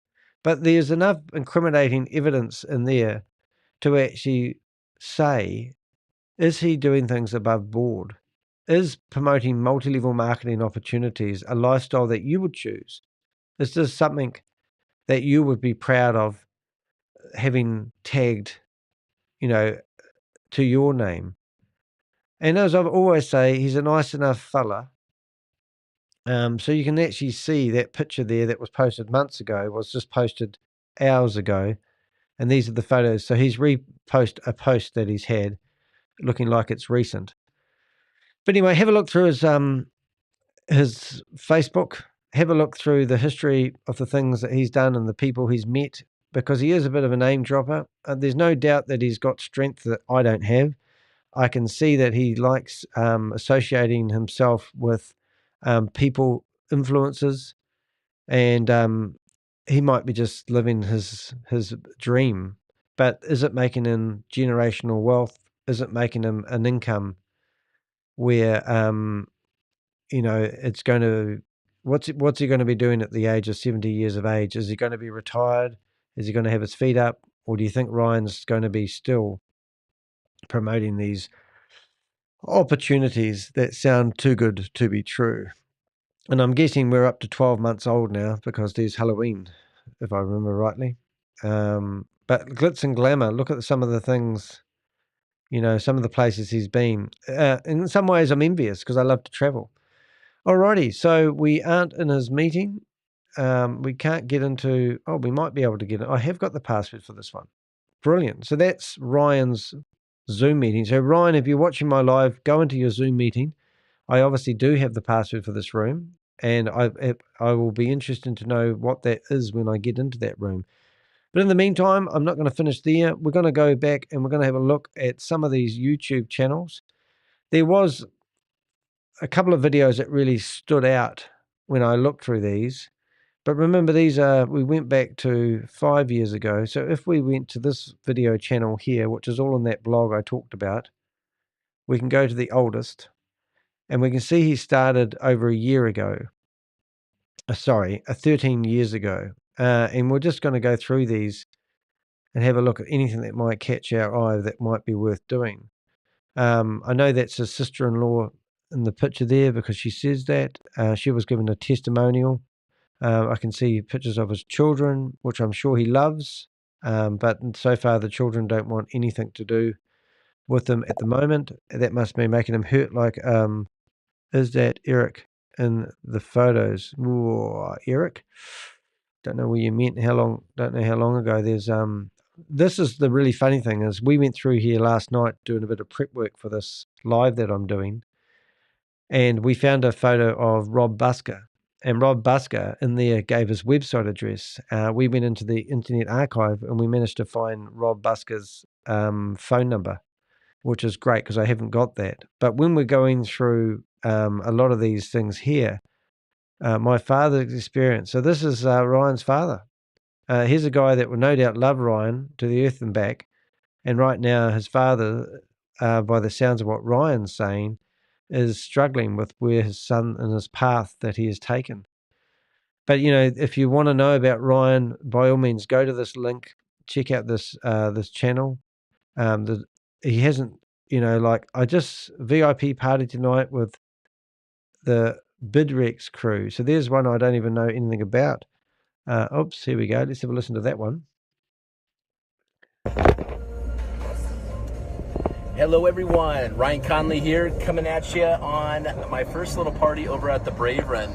I want to kind of tell you about what's going on tonight and just kind of how the law of attraction has just really been working in my life, because that's just kind of the message that's been going on is, you know, so many great things are happening right now, and it just it seems like a lot of greatness is happening in a lot of our lives, and we're able to go ahead and find a way to work together and actually make bigger things happening. So I want to tell my story real quick. I'm all in got my Calvin Klein suit on tonight, going out there, getting all dialed in and ready for this party. So today was my youngest daughter's birthday, and I went ahead and took her out. Had a nice time over at the Braven today. So who was Bidrex? Well, they were formed in 2014. Bidrex was a US-based cryptocurrency exchange founded in 2014 by cybersecurity engineers Bill Shihura, Richie Lai, and Rami Korach. It offered a platform for trading a wide array of cryptocurrencies, emphasizing robust security measures and compliance with US. So there you go. You know, so I don't know. Has he gone off the rails? You know, is that what we're looking at here? Has he lost focus on the realism? Now, we're not going to do that again next time. We're going to go back to where we were. But just going through, you know, some of these videos, to me, I actually find it amazing. Oh, now I'm sure he's got photos of his kids and everything in there, even when they were oldest, popular. So let's see. But he's got lots of photos of his kids 11 years ago. And to me, it's sort of like, what could we do to help Ryan? Does Ryan want our help, or is Ryan all good to go? Or is he hoping for that broke down? Is he like at the casino? Is he, you know, is he there at the casino doubling down on everything he's doing, hoping to get, you know, himself back on track? You know, is this guy salvageable? Can we help him? I mean, like, is it like AA, Alcohol Anonymous? Do we need a CA, where it's Crypto Anonymous, where you can go to, you know, these people's, you know, and actually say, hey, do you want a hand to stay away from crypto? You know, is crypto good for Ryan? Is crypto good for you? Has crypto been great for him? Has this lifestyle that he's chosen, Crypto Team Extreme, you know, has this actually paid off for him? Is he proud? Yeah, Rob Busser. Thank you, Susie, for that. You know, is this really, you know, is this working out for him? Head mole answer for school and shooting. So in here, he was claiming that he had some sort of neurofeedback, some product, I'm guessing here, that has something to do with, you know, your helping your health and your brain health. I don't know. There's only one reason I think anyone's going to be wearing a headset like you saw there. You know, but hey, look, I'm not going to sit here and play all these videos, but I actually, all honesty, kind of want to take my hat off to him being a hustler for this many years, because this guy has certainly traveled the world. He's met some interesting people, And if he could give it up, would he have given it up? Would he live the same life again that he's currently living now? Or has he gone down a path where he can't stop? Is he on a downward spiral? You know, is this it? So this goes back, the last video I ever posted was this one. And also my movie, this lady's posts got 40, and in his YouTube channel, it got 77, which is pretty good effort, really. Frogs, what was last video on this channel?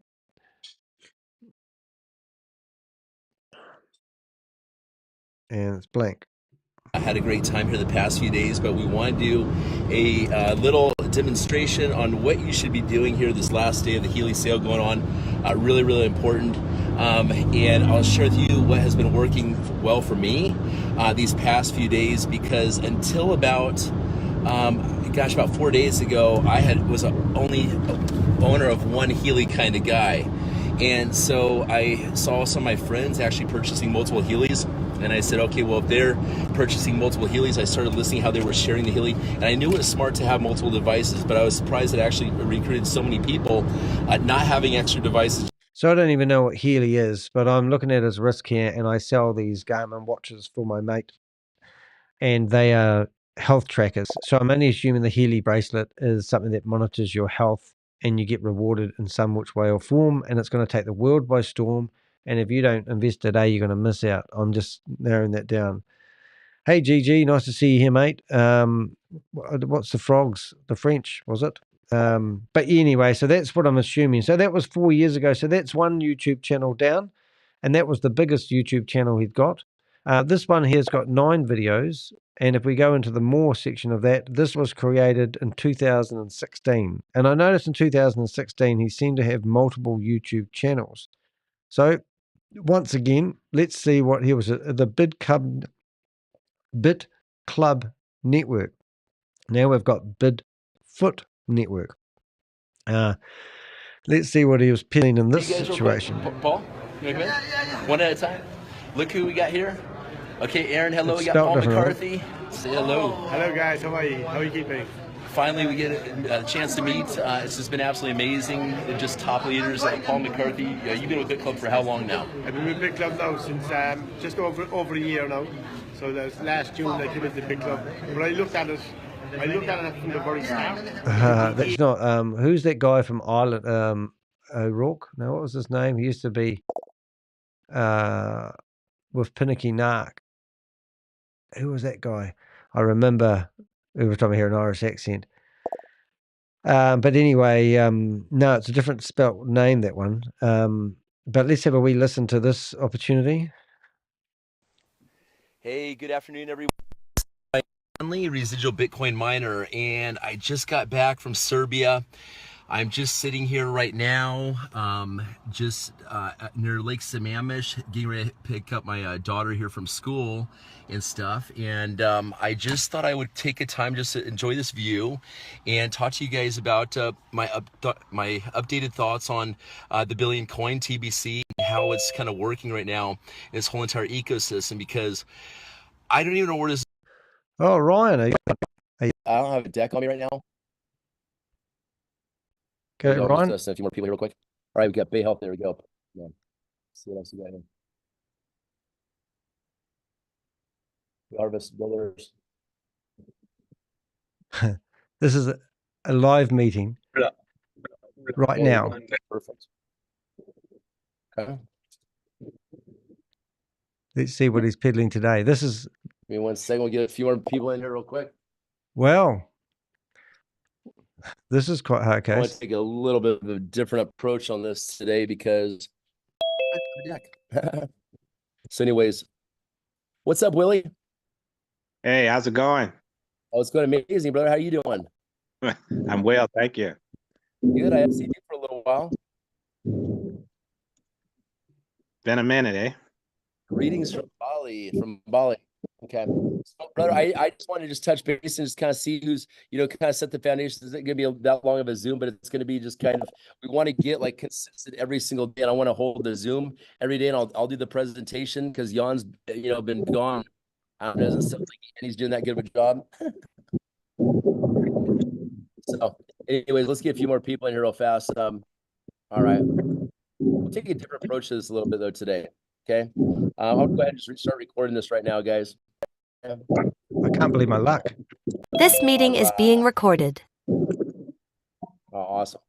Okay, everyone. Hey, welcome to the team call today. Today is Friday the 1st here, November. And let me see. Appreciate you guys all being here today. We have, my name is Ryze Conley, and I have now been with BitHarvest now for probably, I guess it's been, gosh, Eric, if you want to go ahead and I'm going to ring him also and see turn whether your his video phone on for a works. second, but Eric's been one of my top builders, but we've been involved in this platform now for about, I'd say like, gosh, Eric, what is it, like 7 months, something like this, 6 months or so, I'm ringing him. I believe. So what's really special about this is His that phone's we're ringing because mining he's looking at it. Bitcoin. And right now, especially with the elections taking place at the moment, obviously Bitcoin has been really interesting to see what Bitcoin is doing in the news. It seems like what people are saying about the potential of Bitcoin just keeps getting more wild and more realistic at the same time in terms of like the pricing. They're saying that Bitcoin is supposed to go to millions of dollars. They say it's supposed to turn into what, some are saying like $200,000 this year, a coin. And here we are at whatever it is, $72,000, at least it was, I believe yesterday. So I can't believe my luck at the moment. Right this there. is your life. So, this is his life in real time. There's a lot of cryptocurrencies out there in the world. And we've seen it. There's currently about 2.3 million different kinds of cryptocurrencies in the world, and it all comes down to the big B, the Bitcoin out there. And a lot of us have partaken in other cryptocurrencies and thinking, hey, this is the next one that we're going to get rich on or something like this. But I think that the world has come to a point where they're just like, you know what, let's just not think about all these other cryptocurrencies. Bitcoin is where all the big institutions are putting their money into right now. You got Michael Saylor of MicroStrategy now, $18 billion. And he just upped it in the news with what Bitcoin, what they want to do with Bitcoin, which is up that to $42 billion. I'm just going to change my name so right I don't away. look. Bitcoin is in the news all the time. But during this time, guys, it's people, we look at all the issues that are taking place in the world, and you got to ask yourself, what can a sound money system do to really change the way these things are? Like, if we had a sound money system, would people be flooding the borders right now? Probably no. You know what I'm saying? Like, Mexicans would be staying in Mexico and vacationing up here. So there's a lot of, bringing sound money system. What does that do for the who else has got to come in here with us? Food stamp programs we need, and all this out there? We need numbers. Money. These are all symptoms of a failed money system. And here Bitcoin is to fix this. So Eric, I just want to open up to you for a second, bro. You're one of my biggest top leaders. And just if you'd like to kind of share your experience, bro, I appreciate everything that you're doing. You're freaking, just like me. I live off Bitcoin 100% here in Indonesia. And Eric, what's up, buddy? Eric Sibley, top leader. What's up, Ryan? Yo. Hey, share us experience like BitHarvest. How's it been going? How long have you been involved in this now for? I want to say I can't help it. I'm going to spam his chat room. Over 4 months. Maybe five, maybe 5 months. Does he look like he's on drugs? Right. But I mean, since my inception of this is live. This is not a recording. I had a personal goal. Like right now I got 30 boosters, but I want 100. You know what I mean? And it's just, seeing the vision. And what I mean is, yes, 500,000 of the boosters are valuable. People think that's going to stay around forever, and I started having a thought process about soon, Ryan, we're going to have downlines that you got 10,000 boosters in your downline. You know what I mean? It's going to really start growing, and the percentage that you're going to be, getting off of be a bit crackly for a second. And the little small amount of time that I did harvest. This meeting is being recorded. Man, amazing. Like every day, just hand over fist, the Bitcoin. Right. Yeah. Eric, I'm curious, like, I mean, I've got my approach when I'm talking to people about growing this business and how I share. I mean, I personally believe everyone should be mining Bitcoin. You know, I don't like to go just after the $100, you know what I'm saying? But what's your approach when you share BitHarvest with people? Like, what do you say to people about this? All right. So we're going to find the I just state keep of California. sprinkle on them. A lot of, I mean, well, even my upline, Elta, you know what I mean? Like, when she first tried to give me, I was just up there, you know what I mean? She was like, "Hey, Eric, look at this. Check this out." I was like, "No." I was just dodging her. So I think the best game is the follow-up game. Are you following up All with right. the people We're going that to open you up a told few about connections here. BitHarvest? Just gotta keep following up. You know, I come from a company. It was an energy company, and you know, it was all how many today are you on the plan about BitHarvest?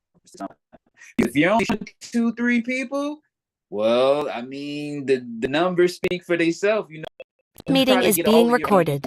Social media, go to the people, some of the people. I know How many it's times do you think I can spam his chat room? Anyone want to have a get? But you know, if you have anybody that is into Bitcoin that likes to earn, man, don't be scared to show them.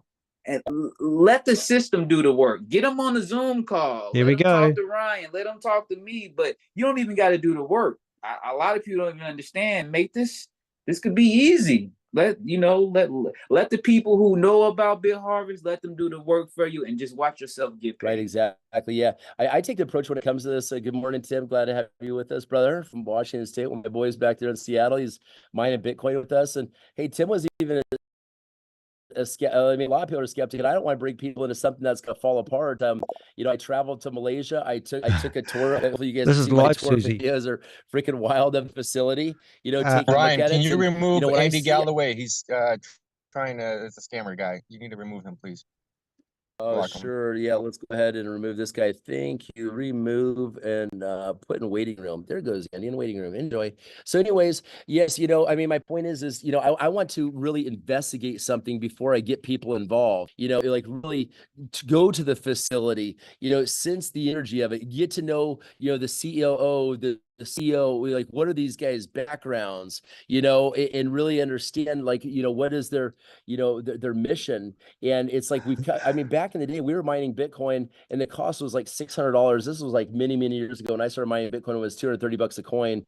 It was $600. And there's, you know, something called BitClub Network and stuff like this. And people made a lot of money mining Bitcoin. Like a lot of people made big money. Like the amount of millionaires was just off the charts, like thousands, you know, million. And now we fast forward today, that was Bitcoin at $230, you know, to $1,000, whatever. You know, here we are at $72,000. And you look at, I mean, back then we thought that Bitcoin was going to go. It's taken this amount of time for, you know, Bitcoin to get to the point, especially in just how crazy these elections, not to get political on this deal, but it's pretty wild times we're in. And it's interesting. You look at the political parties and certain political people are saying, hey, we're going to stack this much Bitcoin into reserves to, you know, to back the dollar and stuff like this and bring, you know, more money into this country, just like El Salvador did. You know, even it's crazy. Even Ukraine has more Bitcoin than almost anyone in the world, and here we're just giving those people tons of money. So the world's a wild place, but it's interesting to see who's talking about Bitcoin and what political people are not supporting cryptocurrency and calling it a scam.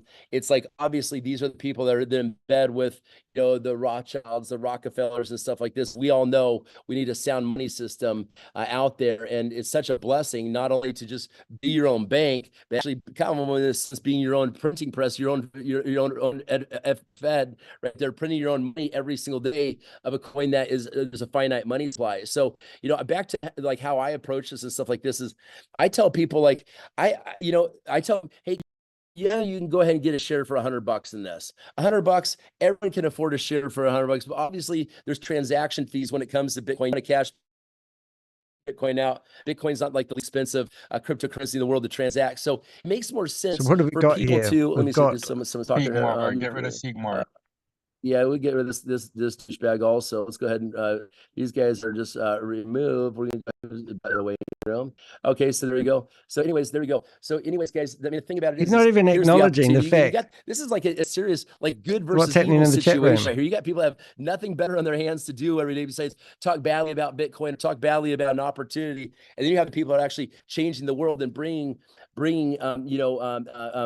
financial abundance to people's lives and stability. And even if it's a side What income. stability is it brought to you, so though, the point Ryan? is, I have people in for $300 to $500 typically is what I tell people, because then even at $300, that's 3 partial boosters, you're seeing to have the ability to go ahead and start compounding that really quick. I start off with $100 in this thing. I start off with $100 in this thing, and now I've got enough coming in every single day. Like, I'm not going to state income things on this business. It's enough to pay for my housing. It's enough to pay for $80 a week, all my expenses, and really have a nice. I live down in Bali. There's other places in the world you can live a lot more comfortably and enjoy life a little bit more. This meeting is being recorded. You guys are so desperate. We're going to go ahead and put him in a waiting room. There we go. So, anyways, audio. guys, Tim, if you want to mute, let's get involved. Let's say you come in for $100. The sweet spot really, this is being $1,000 in with 3,000 with 3 people, right? Eric, that have $1,000 into this, because now, Eric, can you explain what happens at that point right there? I got to read over the deck. You become 1 star. You know what I mean? Well, once you get 10, if you can get everybody to get 3 boosters, get the 3 people to get 3 boosters. Yeah.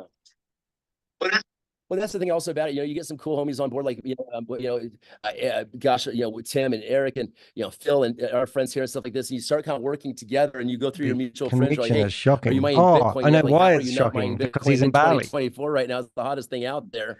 Because even if they come in for $100, because smaller people may go get fired. I always take that approach. I'd rather have someone do something than nothing, just because of the people that they're going to be in. And what we're doing, we're spreading Bitcoin to the world. There's nothing wrong with that at all. Hey, Tim, how's your experience been? I haven't spoken to you for a little bit. If you want to say a little quick something, man. I know you got some great people to connect with.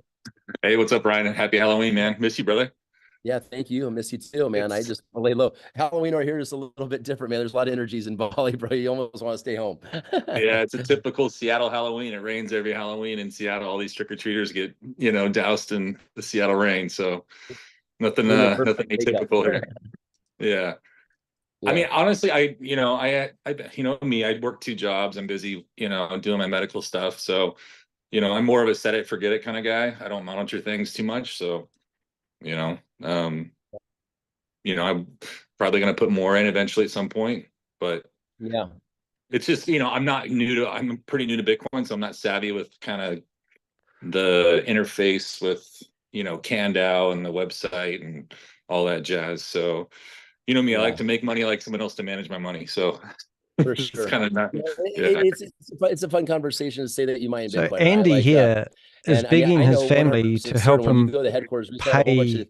In those videos, he's begging the family. I mean, we're in a government begging them for money in Malaysia. So he claims that BitHarvest is generating stunning wealth. People come in there all the time. They've been involved in cryptocurrency for a long time. And no joke, you have a serial number when you buy this device. With the warranty, you go and you pull that serial number. They know exactly where it's on the rack. When they pull that thing up out of the thing, I can't believe we've stumbled across him live. Turns off just like that. Like, for them to make this kind of like a little stunt, that's a lot of freaking work. Like, you'd have to take a lot of minds. I'm going to try ringing him on Facebook Messenger. To all this stuff. I actually have one of the devices. Give me 1 second. Let's go ahead and grab. It's an empty one over here with nothing in it. Switching villas today, but it's an empty box. My point is it would be a lot of work to go ahead and make a production like that, right? Like, this is like, so I have one of the devices right here. I'm going to phone By the way, we do have these. These are demo. You watch, I'll push them up. Just a heads up. I think they're selling for like $50-$60. I don't know. Phones are ringing I think that, if you are serious about building this business, it is nice to have this. I mean, the packaging is phenomenal. It really has an equality. And this plugs into the front technology of a. Feel. And, here's the device right here and stuff like this. And, so we're meeting with people all day long, building the thing. It's growing every day. We got Bitcoin in the pocket, and that's it makes you smile. So, anyways, let's see. What else should we cover, Eric? About things. Try to keep it short and sweet. I just want people to feel the energy of what's taking place. More importantly than anything, with these calls, I want to be doing these calls like every day. Just to get people here, answer questions. I think. Find out about them. See if he picks up his phone and he hangs up on me. Oh gosh, yeah, they're going to the list on the NASDAQ. And I will say this: I met the COO. I was one of the first people to meet the COO. He's actually squealing like a rapist, to be put it blunt. I'm going to try ringing him again. And this guy has brought me companies to the NASDAQ already, okay? He's already publicly listed companies on NASDAQ. You know, I mean, I don't think that this gentleman would go ahead and be part of some kind of scam when he's bringing companies onto the NASDAQ with a proven track why would you be record talking bringing scams companies for? into the NASDAQ. I just had a leadership meeting, you know, from Malaysia. And I had Eric go on my behalf. I just hold down the fort over here and stuff like this. But I mean, just blowing up, just things just blowing up, you know. Sure they are. And you know, I remember when I first got into this, and actually my first time mining is that when you not only just put like a little bit of your money in, like again, I started with $100, okay, and I brought in a few people in, and boom, I was making 5% or whatever it was on this first thing, so I was making $5 every time I sell $100. All of a sudden, I had enough to go ahead and buy another booster, and now I have two, and I started from one. Now it's paying me thousands. I'm going to go in there as Jan Gregory, baby boy, like plenty of money every single month, just from starting off with $100 right there, you know? And as time goes on, so I looked at this, I'm like, this is like an escalator ride is how I saw it. I said, and all of a sudden, oh, great. We'll see if this is actually Jan Gregory, if he's joining us. This meeting is being recorded. And hopefully our blessed the real McCoy here instead of some person that's trying You're to. just a scammer, Rex. I'm doing live. That's you. Let me see if that's you. I'm doing a live about you at the moment on the internet. I'm showing everyone how many scams you have promoted over your career since 2006. Good for you. Go. So there you go. Let me see. So there you go. So yeah, so you got guys going ahead and doing stuff like this. And you know, and I'll say this, guys, there has been a lot of network marketing companies out there and companies in general that have gone through. You look at all this, like companies come and go, companies, technology. So he evolves. thought that was Jan going in there. Different things out there and things, but what you're looking for is you're looking for a stronghold in a technology that's going to be around for a long time.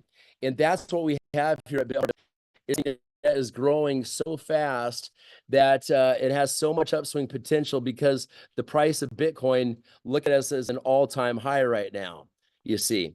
So anyways, you know, you got to, these guys, I'm just going to, is there a way to just go ahead? This meeting is being recorded. Turn here, perfect. I think that we can just do this. All right.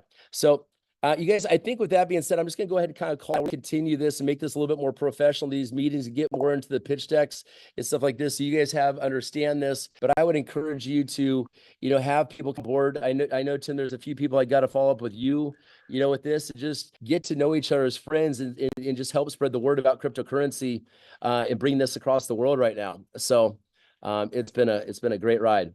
Anyone else want to say anything? Let's see, Phil, you've been involved for quite a while.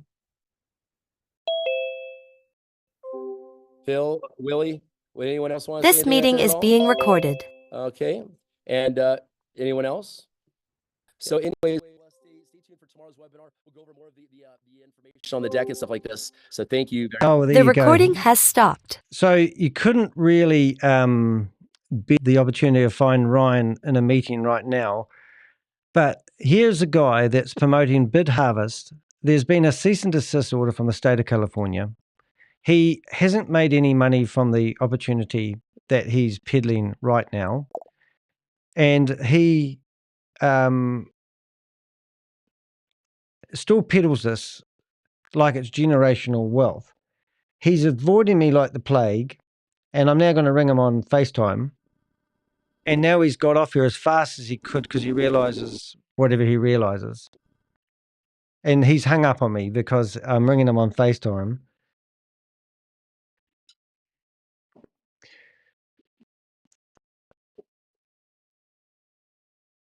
G'day, Ryan. How you doing? Now, why don't you come on our live? We've just been recording your meeting and broadcasting it live on the internet. So why don't you come on here? We're going through all the multi-level marketing opportunities you've promoted since 2006. And we would love to hear your viewpoint on it. And we also want to know why you are not even acknowledging the state of California cease and desist for BitHarvest. Come online and talk about it. So that was a Facebook message. And he's obviously got Facebook and he's just ignoring me. And also I will just send him a link to this meeting that we're looking at. And we'll see if because he's right in front of his computer, so there's no real reason why he wouldn't. So I'm just going to go to Facebook, post the link to the video of him And then I'm going to also post the copy the link to come on to my live now. See, right. Yeah, I've just noticed I've got a spelling mistake in my title. So there we go. Here, let's go. Yeah. But anyway, back to the first YouTube channel that we were reviewing. This one here looks like it was set up with this message in mind. Let's have a listen. Residual Bitcoin miners Ryan Sweeney and Ryan Conley talk all things Bitcoin, including insight into Bitcoin mining through BitClub Network. We love public interaction, so give us a follow and does us anything. Check us out and find out more about how you can get paid Bitcoin residually every single day through BitClub Network. So that was Bitcoin, his setup, and that looked like his affiliate ID. So that was just one of his YouTube channels. That one was set up in 2016. This one is another one that was set up, and it was set up, I think, around about the same time. Yes, it was July 21st, 2016. No description of this channel. But if you click on his videos and we go back to his last video, or his first video, it was BitClub arbitrage platform earned passive income 8 years ago. And then we've got Marco Cron. Do you think he was borrowing that $1,000 from his... Hey, good morning, my friends. I'm here today with Marco maybe he was going to buy an Apple computer. That's very valid, Crypto G. Who knows? I'll put your comment up there on the room for everyone else to see. Do you think he was borrowing that $1,000 from his Bravo to buy that Apple laptop? It could be. Anyway, let's have a quick listen. This is only another wee video. Crone, he is the head of Genesis Mining, and just very excited to be with him today. I just caught him as I was heading to the gym. Marcus headed out for breakfast. yes, very spontaneous meeting here. It was so amazing. I just want to say thank you for yesterday for meeting up with us in BitClub Network. And yeah, it was very interesting for me as well to see the whole team. Yeah, it's pretty impressive. It's pretty impressive. There are 200 people in the room from all over. Let me guess, pretty impressive. And we've been doing this for at least 12 months now, and it's the best opportunity I've ever seen in my life. But we haven't quite got the year, and we're about to release blah blah blah blah blah. Same shit, different day every time, and everyone's excited about the future, but the future never comes. So what's this one here? 50-second video. Okay, everyone, take a look here, and I want to show you guys the proof of what is taking place now that BitClub Network has announced the world's strongest arbitrage platform out there in regards to Bitcoin and other cryptocurrencies, and also the immediate release of CoinPay, our Bitcoin merchant platform. Look how viral my website is going right now. I have so much business coming in right now. Here I am on vacation. I knew it was going to be a business trip anyways, and I've got plenty of trips, little fun things planned here, but take a look at this. I have so many people on my site. This is real time right now. All the people around the world just passed over 108,000 visits on my website. 180,000 people on his website. Oh my God. Whatever. Okay. But anyway, it's all about creating hype, and it's not what you know, who you know. So this was another project that failed. Hello, everyone. It's Ryan Conley, residual Bitcoin miner. I am on this today, coming at you as me and my family are heading to Idaho. Looks like he's got a surfboard on the roof. Now that's the sort of things that you should be doing, Ryan, rather than in an $80 a night a bungalow in Bali. You should be with you should have stayed with your family and got a real job. Family reunion, so we're just passing Eastern Washington right now. Here we got the nav going on and just cruising. And I wanted to make an announcement, guys, because I've had a little bit of a build up lately. Look, we got back here. We passed out. That must rip his heart out when he sees his little kids like that. And now he's living with a 20-year-old supermodel in Bali that's probably hoping that the money tree's not going to run out. And we haven't seen her for a long time, so I wonder where she is. Okay. Now, I want to set this here, and I'm not going to pay much attention to it. I'm just going to let you guys hear me out. And I've been thinking about this for a while now, and people are like, Ryan, What are you going to say? How are you going to respond back with OneCoin and Dr. Ruja stealing thousands of dollars from you? How are they going to go ahead and steal thousands of dollars from you when you were the first one in the Dubai office out there in Dubai like last year? And that's all on my YouTube channel. If you guys check it out, you'll see I was the first person out of 3,000 people in the Dubai office. And you guys look at the rise and falls of companies and you say it's kind of like the Roman Empire. Why did it fall? There was factors that all tied together. Here they go. So OneCoin's fallen over. He stole thousands of dollars from him. And now they're going to analyze why the Ponzi scheme fell over and how they could have done things better. But if you switched in before they realized it fell over, it would have been pitching the other message. Now he's trying to salvage the community for his next scam. It was like a chain reaction. And you guys, 2016 has become a year of where people are looking for something trustworthy. And they want freedom, and they believe in cryptocurrency, and they want an opportunity that they can really run with in full faith and be connected with everyone that they love, their friends, their family, and just break through this fucking banking cartel bullshit, right? We're tired of that shit. And so, you guys, all right? Now, I've got my surfboards on the top. You can see them. I just got my new rack up there, so I'm pretty stoked about that. And I got that all done. I left the Seattle area. I'm heading east to see my mother and my father and my uncle and his wife, my brother and his wife. So normal shit, different day. But obviously, this was the time, and this was 8 years ago when OneCoin fell over. You know, but I just sort of love listening to these stuff. And no doubt you might be a bit nosy as well. Hello, this is residual Bitcoin miner Ryan Conley, and I want to talk to you today about my experience with OneCoin. And I've been holding off doing this video for quite some time because I'm so focused on doing the positive thing out there in the crypto space every single day. Like, it's honestly hard for me to go in and put any time towards talking negative about something. So I want to first say that. Now, this is what happened. I am no longer with OneCoin whatsoever, and OneCoin has stolen thousands and thousands and thousands of dollars from me. I put over $2,000 into OneCoin back in the day. This is about 1 year ago. So I want to first start about... So this is crazy, isn't it? Because here he is. This is what they all do. As soon as they lose their money to a Ponzi scheme, then they tell you about how much money that they had lost in the process. And they're in the same boat as you. And then that gives them an out. And it just says, I'm just like you, brother. And I've just lost as much money as you have, you know, and this is the speech that you'll get the same time when BitHarvest goes down. Well, you know what their problem was? The problem was they didn't do this. And in hindsight, they should have done this and blah, blah, blah. It just goes on and on and on. And it is really worrying. I've just got a message coming in at the moment from someone. BitClub. I didn't see your messages there. Hi, you're watching me. Good on you, mate. I won't say anything. Ryan signed me up this year ago. BitClub. So somebody we know got signed up for this. So this is the downfall of BitClub. And somebody just messaged me and said that they were a member of this. And look how much money they lost. $722 million from BitClub Network investors. And, you know, like this is a company that BitClub, and this 722 million they had lost to BitClub. And that's just, you know, another scheme that Ryan's been promoting. So it just, you know, it just goes on and on and on. And here he is in this video talking about, you know, how he feels about losing his money to BitClub. So that's BitClub there. So that one there that Ryan was promoting 8 years ago lost $722 million to people.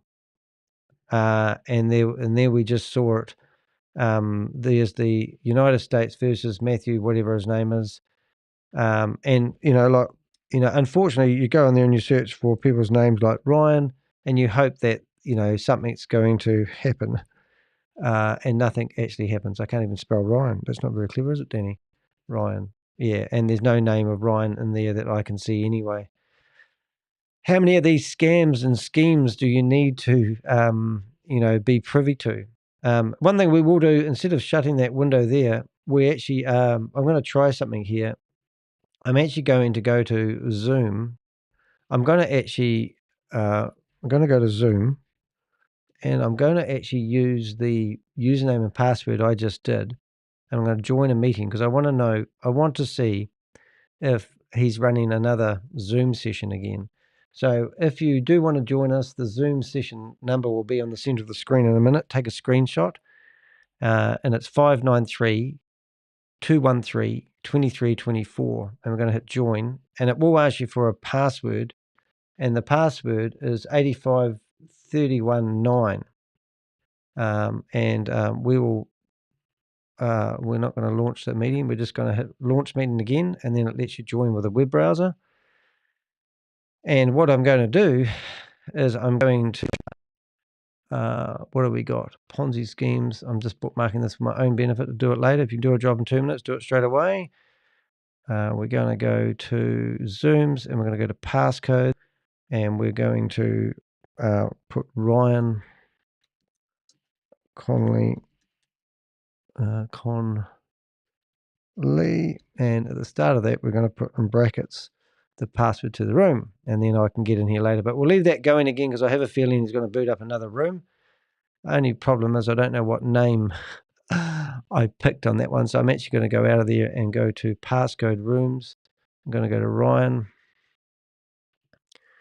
and I'm going to see what name it is, and I'm going to grab that password once again, which was 85319, and hit live. Oh, that's great. So what I'm going to do, though, I'm just going to fix up my bookmark because I'm a bit of an ADHD fan, and we're going to go down to passcodes. I'm going to find Ryan, and I'm going to update that so that I know exactly what room that is, and there we go. And there we go. So now we'll put Ryan at the top of the list. And if we ever need to go into Ryan's room again, we can literally just go straight in there. But in the meantime, we'll leave that Zoom meeting open because I presume he's going to run another one. We'll turn our mic, actually somebody he's familiar with. That would be in Jan Gregory's room. Alrighty, so where did we get to? We got to this one here. It's got a description in this one. This was created in July the 21st. 2000. I think we might have already been here, and we have. So we'll shut that one down. We're coming to an end of all the Zoom meeting. Sorry, this YouTube. I'm getting a bit tired. YouTube was 25th of August. Now, what was he peddling in this one? Normally, there's an affiliate link in here. There's no affiliate link, and there's no description. He's got 6 subscribers and 8 videos. Let's see where he was at when he was doing these videos. Now, these videos, if we do this, we can see 8 years ago. And let's have a line, becomes a float tank experience. What tank experience? Hey, good morning, everyone. This is Ryan Conley, residual Bitcoin miner. Now, I've actually done one of these before, and it's called something else here in Christchurch, but these are actually quite neat. And I'm coming to you today from the float tank. All right, you guys, I'm actually down at this place, and now it's zero gravity. Go back in there. And it's a massive toilet by the look of it. Take your robe off and you get in there. So I'm gonna just spend about, just so you guys know, about 6-7 minutes. I'm discussing this real quick. So float tank, so you can see. So have something bad later. I believe that it goes back to light. Okay. Gold, G-O-L-D, N, lowercase n, Ryan.com. So it's Golden Ryan. It's kind of fun like that because it's like Gold and Ryan, or else Golden Ryan, Golden Child. Okay, so you guys have a good one. I wish you a blessed day, and I'd like to talk to you if you guys are looking to experience better health. You know, I'm going to show you guys. Oh, well, go to Golden Ryan if you want to learn about float tanks. That's all I'm seeing. Organic juice. What have we got here? Okay, here's Ryan for everybody this morning, doing some fabulous things. Good morning, everyone. I have my friend Theodore here this morning. Good morning, Theodore. Okay. Theodore is my neighbor over here in the Radiance community, and what we have here is PEMF technology. This is pulse electromagnetic field therapy. And so when my sister was going through her bouts of depression, they gave her a shock treatment, and I don't know if you've ever witnessed anyone doing that, but it's meant to reset the brain. You would go see her a day after she's had the shock treatment, and she wouldn't remember who you were. And then it's meant to be work on bringing out the good memories rather than the bad memories. So I can only assume that this is something similar that claims it's going to do something. And I presume they've got multi-level marketing. This is a science that is very, very powerful. And what it's doing to Theodore right now is, you can see his chest it feels good though. It's bouncing, isn't it? You can feel it shocking you, right? And so it is getting the blood flowing much, I call it Ferrari blood. It gets your blood flowing very, very quickly, but not in a stimulant effect, but just like 400 times or whatever it is. Don't quote me on that number, but it's an increased amount of blood supply going through your body. This is a technology that I use on a daily basis. What we're doing in this video, guys, is kind of like my daily routine and how I move into my day in technologies. So I use this technology at night. Theater's walking down the street, and Hey, Pixel. April? Yeah. Okay. So now what we're going to do is we're going to make breakfast for everyone. Doing good? Hope you're doing good. You hold on 5 more minutes? You good? It's up to you. I'm just trying to help you get better. I'm telling you it will. How much longer would you like to do it? Oh, he wants to do it on your wrist? Put it on your wrist if you want to. You can move it. And if you feel you're done today, that's totally fine. I'll just invite you over for breakfast. So go around to Ryan's place, eat some fresh vegetables, and get electric shocks treatment around your neck, and you're all good to go. So that obviously is what he was doing. This Feel free to remove me from Facebook if you see me talking about politics and it rubs you the wrong way. But I am focused on the answer, and I want to share with you guys how you can benefit from this answer right here and how you could benefit getting Bitcoin out to the world. Good morning, Ariel. And you guys, some of us are too. Why would you risk that right there? Into dudes, okay? Hillary Clinton, it just came out that she's into women, okay? So, So that YouTube channel didn't really take off. We managed to get 6 subscribers, 8 videos, and you got 20, 26. Let's go 40. Ooh, that's tricky. 20, I'm trying to add up these big numbers here. 46, 50, 62, 62, 81. Well, I think collectively it would be safe to say we got about 200 visits to this whole channel. So all that effort, time and energy, electric shock treatment didn't really take off that one. Now the next one is the one that's current now, which we'll have that's linked off his. Oh my God, I haven't even really had a good look at this one. But this is one of his main YouTube channel. Now remember, if you go to my blog on tehek.com, you can find this link to this YouTube video, and you can actually see links to all these videos here. But some of these are absolutely breathtaking. And I think you, rather than sitting here watching me go on about it, if I go to the oldest video, it started 6 years ago. And, unfortunately, what I do see is I see a happily married man with spending times like he should be with his kids. I mean, even like this, I've actually been in one of these suits here. And, everything that's new, these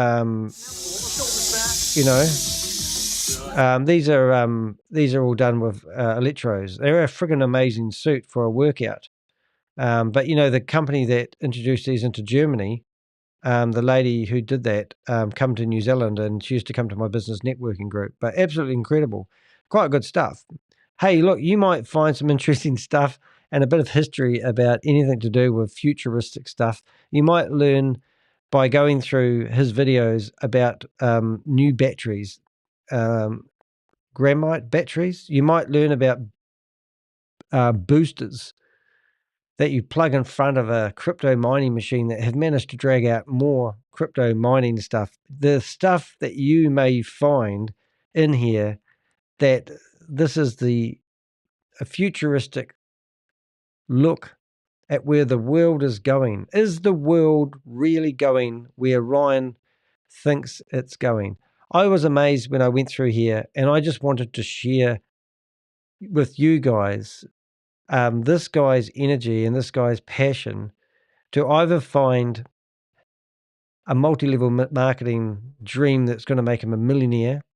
He's promoted every Tom, Dick, and Harry opportunity known to man. And he's got videos every day. He's trying to be heard. It's like people, is it a cry for help? Is this, does Ryan want to be one of these people on these stages talking about the new technology that's about to hit the planet? I mean, here you've got, here he is on a video call talking about Get Fit mining. And we just showed you the tokens down from $101 down to $19. Hit a low of $13 each. Lynette, I've interviewed her. and she tells me that she's not behind GetFit mining. It's all done with smart contracts, and it's a decentralized autonomous network, which they have just rebranding at the moment, releasing a new version of their app that couldn't hit the Apple Play Store because it's got multi-level marketing, and now they're changing it to an affiliate system. But the people that are promoting it have a history of promoting multi-level marketing. I mean, would you want to have a new opportunity that's going to change the world and then have all the multi-level marketing scumbags that have promoted anything at any cost with no loyalty to their customers or their communities are behind it? I didn't even know that he was promoting GetFit. So that's another opportunity that I have seen him in. And there's you've got videos here on Hex as well. So I've got to be careful what I say there because I know there's a lot of Pulse lovers out there. I don't really care, to be honest. Like TAG Protocol. I mean, at what point does a man pay for his accommodation on a daily, right, just as I'm speaking now, notifications come up my screen. Rob Busser has released another video, and he's another YouTuber like this. I mean, here I am, Danny de Hek, aka the Crypto Ponzi Scheme Avenger, here to name and shame anyone running or promoting a Ponzi scheme or a scam. And how can I let this guy not even be mentioned on my radar of opportunities? 3 years ago, these videos that you're looking at, these thumbnails, we don't even need to go into them. It's impossible for us to go into all the content that he's got. Healy, so this is Healy here that he owed $50,000 to, allegedly. And he's been accused of sexual harassment, allegedly. And these are the videos that were just done recently. And as you can see, I'll have to add GetFit Mining into this one. There's an interview he did with this lady. The lady's YouTube channel got 40 visits to her YouTube channel. On his other YouTube channel, 77 people viewed this video. On this one, 4 years ago, 227 people viewed this video. And he's made claims where he's, Brock Pierce is somebody that he raves about all the time. And he reckons he's best friends with him. I mean, Brock Pierce has got a video on your YouTube channel, Ryan, and it's got 94 views. If he's such a rock star in the crypto field, why has that one got less views than anything else that you're doing? How far back do we go and look at these videos? Has this guy enhanced it? This one's got 63 of Rock Pierce, whatever his name. I don't even know the guy. This one's got 276. But I don't even know the guy. But I'm looking at these videos and I'm thinking, how many lost opportunities have you been promoting? How many people? You must be exhausted, brother. You need to actually take a break. You need to actually, stop. And you need to actually make sure that you never, ever get back on the internet again, because every single opportunity you have promoted has caused you, it separated you from your family. You look like you had a normal family. I don't know how you ever sustain yourself. Here you are with videos about K-bars, and that's another big well-known scam. I mean, Healy, you obviously got some money from them, and now you're starving to find another opportunity that's going to generate your income. It looks like you've got some beautiful children there. Build those relationships back up with your children. Go and build relationships. Learn, put the energy that you're putting out to the universe about people getting involved in these Ponzi schemes and scams, and stop putting your energy into marketing these stupid Ponzi schemes and these get-rich-quick opportunities, and get out there and build that relationship back with your beautiful children and start being a father that will make them proud. Because I'm looking at these photos and there's a lot of laughter and a lot of giggling going on with these kids, and I'm sure that they must have been super proud of their father at one point in time. This YouTube channel, this one here, 6 years ago was the last video, I believe, or the first video to be posted in this series of videos. So we're going to lose that one down. We're not going to look into this video here, but here you talk about how you struggled with your mental health, and here you talk about, you know, how you you deal with your life and the struggles that you have, whether it's with your mental health, whether it's with your, what you said, outset dementia that you reckon that you've got, whatever it is with your life. Stop telling these lies. Stop, you know, I don't even know what is the truth, and we don't even know what is made up, because you have just said whatever it takes to get these money from people. So here you have it, ladies and gentlemen. My computer didn't even change from that screen to this screen. I don't know why, but it might do in a second. I'll just make sure that's something's a bit frozen there. I've got a bit of a beach ball. Hopefully that's not the end. If it is, I'll see you in the next video. But let's just wait for that beach ball to disappear. Right. There's no beach ball disappearing in a hurry there, so that doesn't look too good. Oh, we're back. Oh, that's good. All right, so you can see here I've listed all these YouTube channels. You'll find them in my video as well. So if you do go to if you do go to my blog, which I think I had here, you can see that the blog is titled here. And if I am good enough, I can probably go to the Ryan video that you're watching right now. And if I'm clever enough, I'll be able to edit that. You've got a lot of life ahead of you. And I think that is a very kind message. And I think this video isn't necessarily here to berate you as an individual, but it really is to maybe wake up and smell the roses, you know, and is it really worth, you know, losing what you're, you know, is it worth what you're losing? What I'm trying to say, is it worth giving up what you potentially could get back? Maybe this is your life.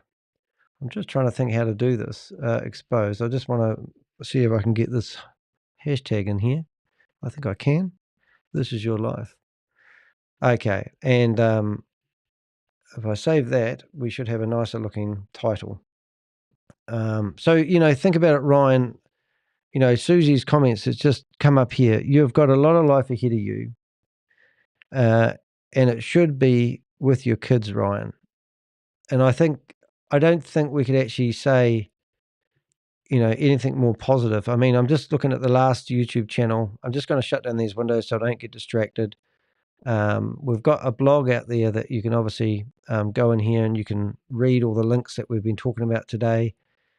And it looks like this is all stuffed up again. I don't know why it keeps going back. I think the editing software stuffs it up, so I'll have to tidy up that description later on. And that pisses me off, really, because I just like everything looking so pretty. You look at this. Roy's claims. Anyway, I'm not going to sit here and do this, am I? I can't help it, can I? Look, I'm doing it right now. Roy's claim. This is your life. So this is your life. Richard claims and Roy's claims. So it looks like my broadcasting software keeps editing the titles for me. That might explain why that title was shattered. I'll redo all that title in the not too distant future. But anyway, it's not important right now. What is important, Ryan? What is important? You know, what is it? You know, what is important? Let's think about that word for a wee while. Let's see if I can get back to my other screen. Other screen won't work. I wonder if that one works. I'm going to have to go back to this. My computer is dying. Command 1. Here we go. So you just got to think about it, Ryan. What is important in life? You know, is this crypto dream really worth trashing everything? Do you believe you're going to live forever? What's the bigger picture? You know, as Susie just said, you've got a lot of life ahead of you, and it should be with your kids. And there's, you know, you can fix this, mate. I mean, get your head back in the real world. I spend far too much time on my, what do we call it? in my YouTube channel and I should be working. I just received a phone call from a student who wants to interview me about my lawsuit with the scammer from America because he's doing a lawsuit thing. You know, I should have taken that phone call because it could lead to some publicity and it might make me more famous or famous. You know, don't miss those opportunities. But what I'm saying, think about what you're doing it for. Imagine moving back to America, even potentially having to do some time for your activities and maybe spending 2 years in a prison, maybe. I don't know. That might be the worst scenario. The best scenario is you got away with all this promoting of all these Ponzi schemes. Starting something entrepreneurial if you want, but something that is simple. Find a product or a service that isn't related with crypto and start over. Go get a regular job. You abused the shit out of Richard, Crypto Domino, the other day, and you called him dirty and disgusting names. You made fun of him as much as you could with what you could see and what you could assume. Richard has got a family. Richard has got a son, I think. Yes, son. He lives a pretty good life. He hasn't got wound up in all this crypto shit. He's still got a relationship with his son. I remember him driving through the night so he could be part of his son's birthday party and spend the weekend with his boy. He went mountain biking. You gave that guy a hard time. You yelled at him. We even had Crypto G come on and tell you to shut up and stop picking on Richard. We're not at school now. We're living the real life. Change your life. Think about it. Your dream may be the wrong dream. I don't want to be labeled as a dream stealer, but I'd rather be labeled as a reality checker. Stop doing it, Ryan. People care about you. This video and this whole hype of what I've just done wasn't to berate you. I was surprised to find you in a Zoom meeting still pushing BitHarvest after they've had a cease and desist order. But you probably don't have anything other to do with your time but to hang on to the hope that that company is going to deliver on the lies that they have told you to use you to do their dirty work. They use you, they use Jan Gregory, and you guys are puppets on a string. They are using you to do their marketing. Why do you let them take control of your life? It honestly is time for you to take control of your life. Go back to the simple things in life. Think about what made you happy. Waking up on a Saturday or a Sunday morning, going out to brunch with your children and being part of their lives, watching them grow up, sharing your experience, knowledge and skills on the different things that you may have experienced when going through the school system, for example. You know, remember the days you might have taught your girls how to ride their bike. What can you teach them now? Teach them how to use a computer. You've got a skill set. You've got a toolbox in your life, which you can build anything you want. I've got a toolbox in my life. Every tool plays a part. Sandpaper, it rubs people up the wrong way, but it also gets rid of a lot of the sharp corners sometimes. It can also scratch out a surface where it will help paint bind to it. A hammer can destroy things, but sometimes it hits the nail on the head, and that nail can hold things together. The measuring tape, it gets things pretty accurate most of the time. What do they say? Measure twice, cut once. A pencil can be something you sketch with, and you can rub out if you make mistakes.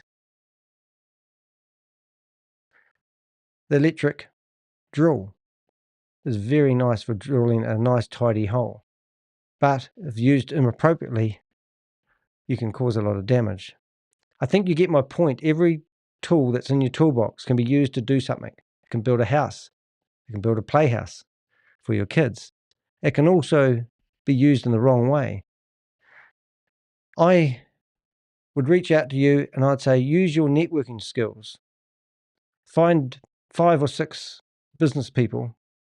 Find out what they're doing that's legit. Go and introduce yourself to them with your big smile, put a shirt on, and ask them how you can get involved in doing what they're doing. You might have to work for a few years, no get-rich-quick scheme here, but you could find a job back home or wherever you want to live. Associate yourself with the right type of people and ask them how you can get involved in doing that. Now, when I say that, it comes to mind a friend of mine who used to work in a company. An opportunity came along for him to actually own 25% of that company. When the company owners got old enough, the first person they offered the company to was him to purchase. They wanted nearly $300,000 for him to purchase the company. He already owned 25% of that company. So I suggested that he goes back and offers them $100,000 for the company. He said, oh, they'll never take that. And they did. They took that because no one else knew the company like he did. And also, it would be such a monster of a thing to sell. Now he owns the whole company. The company turns over about $1.5 million a year, and he's done quite well out of it. If you don't change things and expect different results, you're going to be bitterly disappointed in life. So my idea is find something else to do, get out of this crypto stuff, delete everything to do with crypto off your computer, go find those girls, go get yourself a job in the same neighborhood and start building back those relationships so you can have a deep, meaningful relationship with your daughters. And also, I'm pretty sure your family cares about you as well, mate. So build those relationships because relationships are the best things in life. And bad relationships can be toxic. I'm Danny de Hek, aka the Crypto Ponzi Scheme Avenger. I'm here to name and shame anyone running or promoting a Ponzi scheme or a scam. Thank you to everyone that has been with me on this live for the last 2 hours and 51 minutes. But I really wanted to capture the Ryan Conley. And this was your life, Ryan. But is it really your life? Think about it.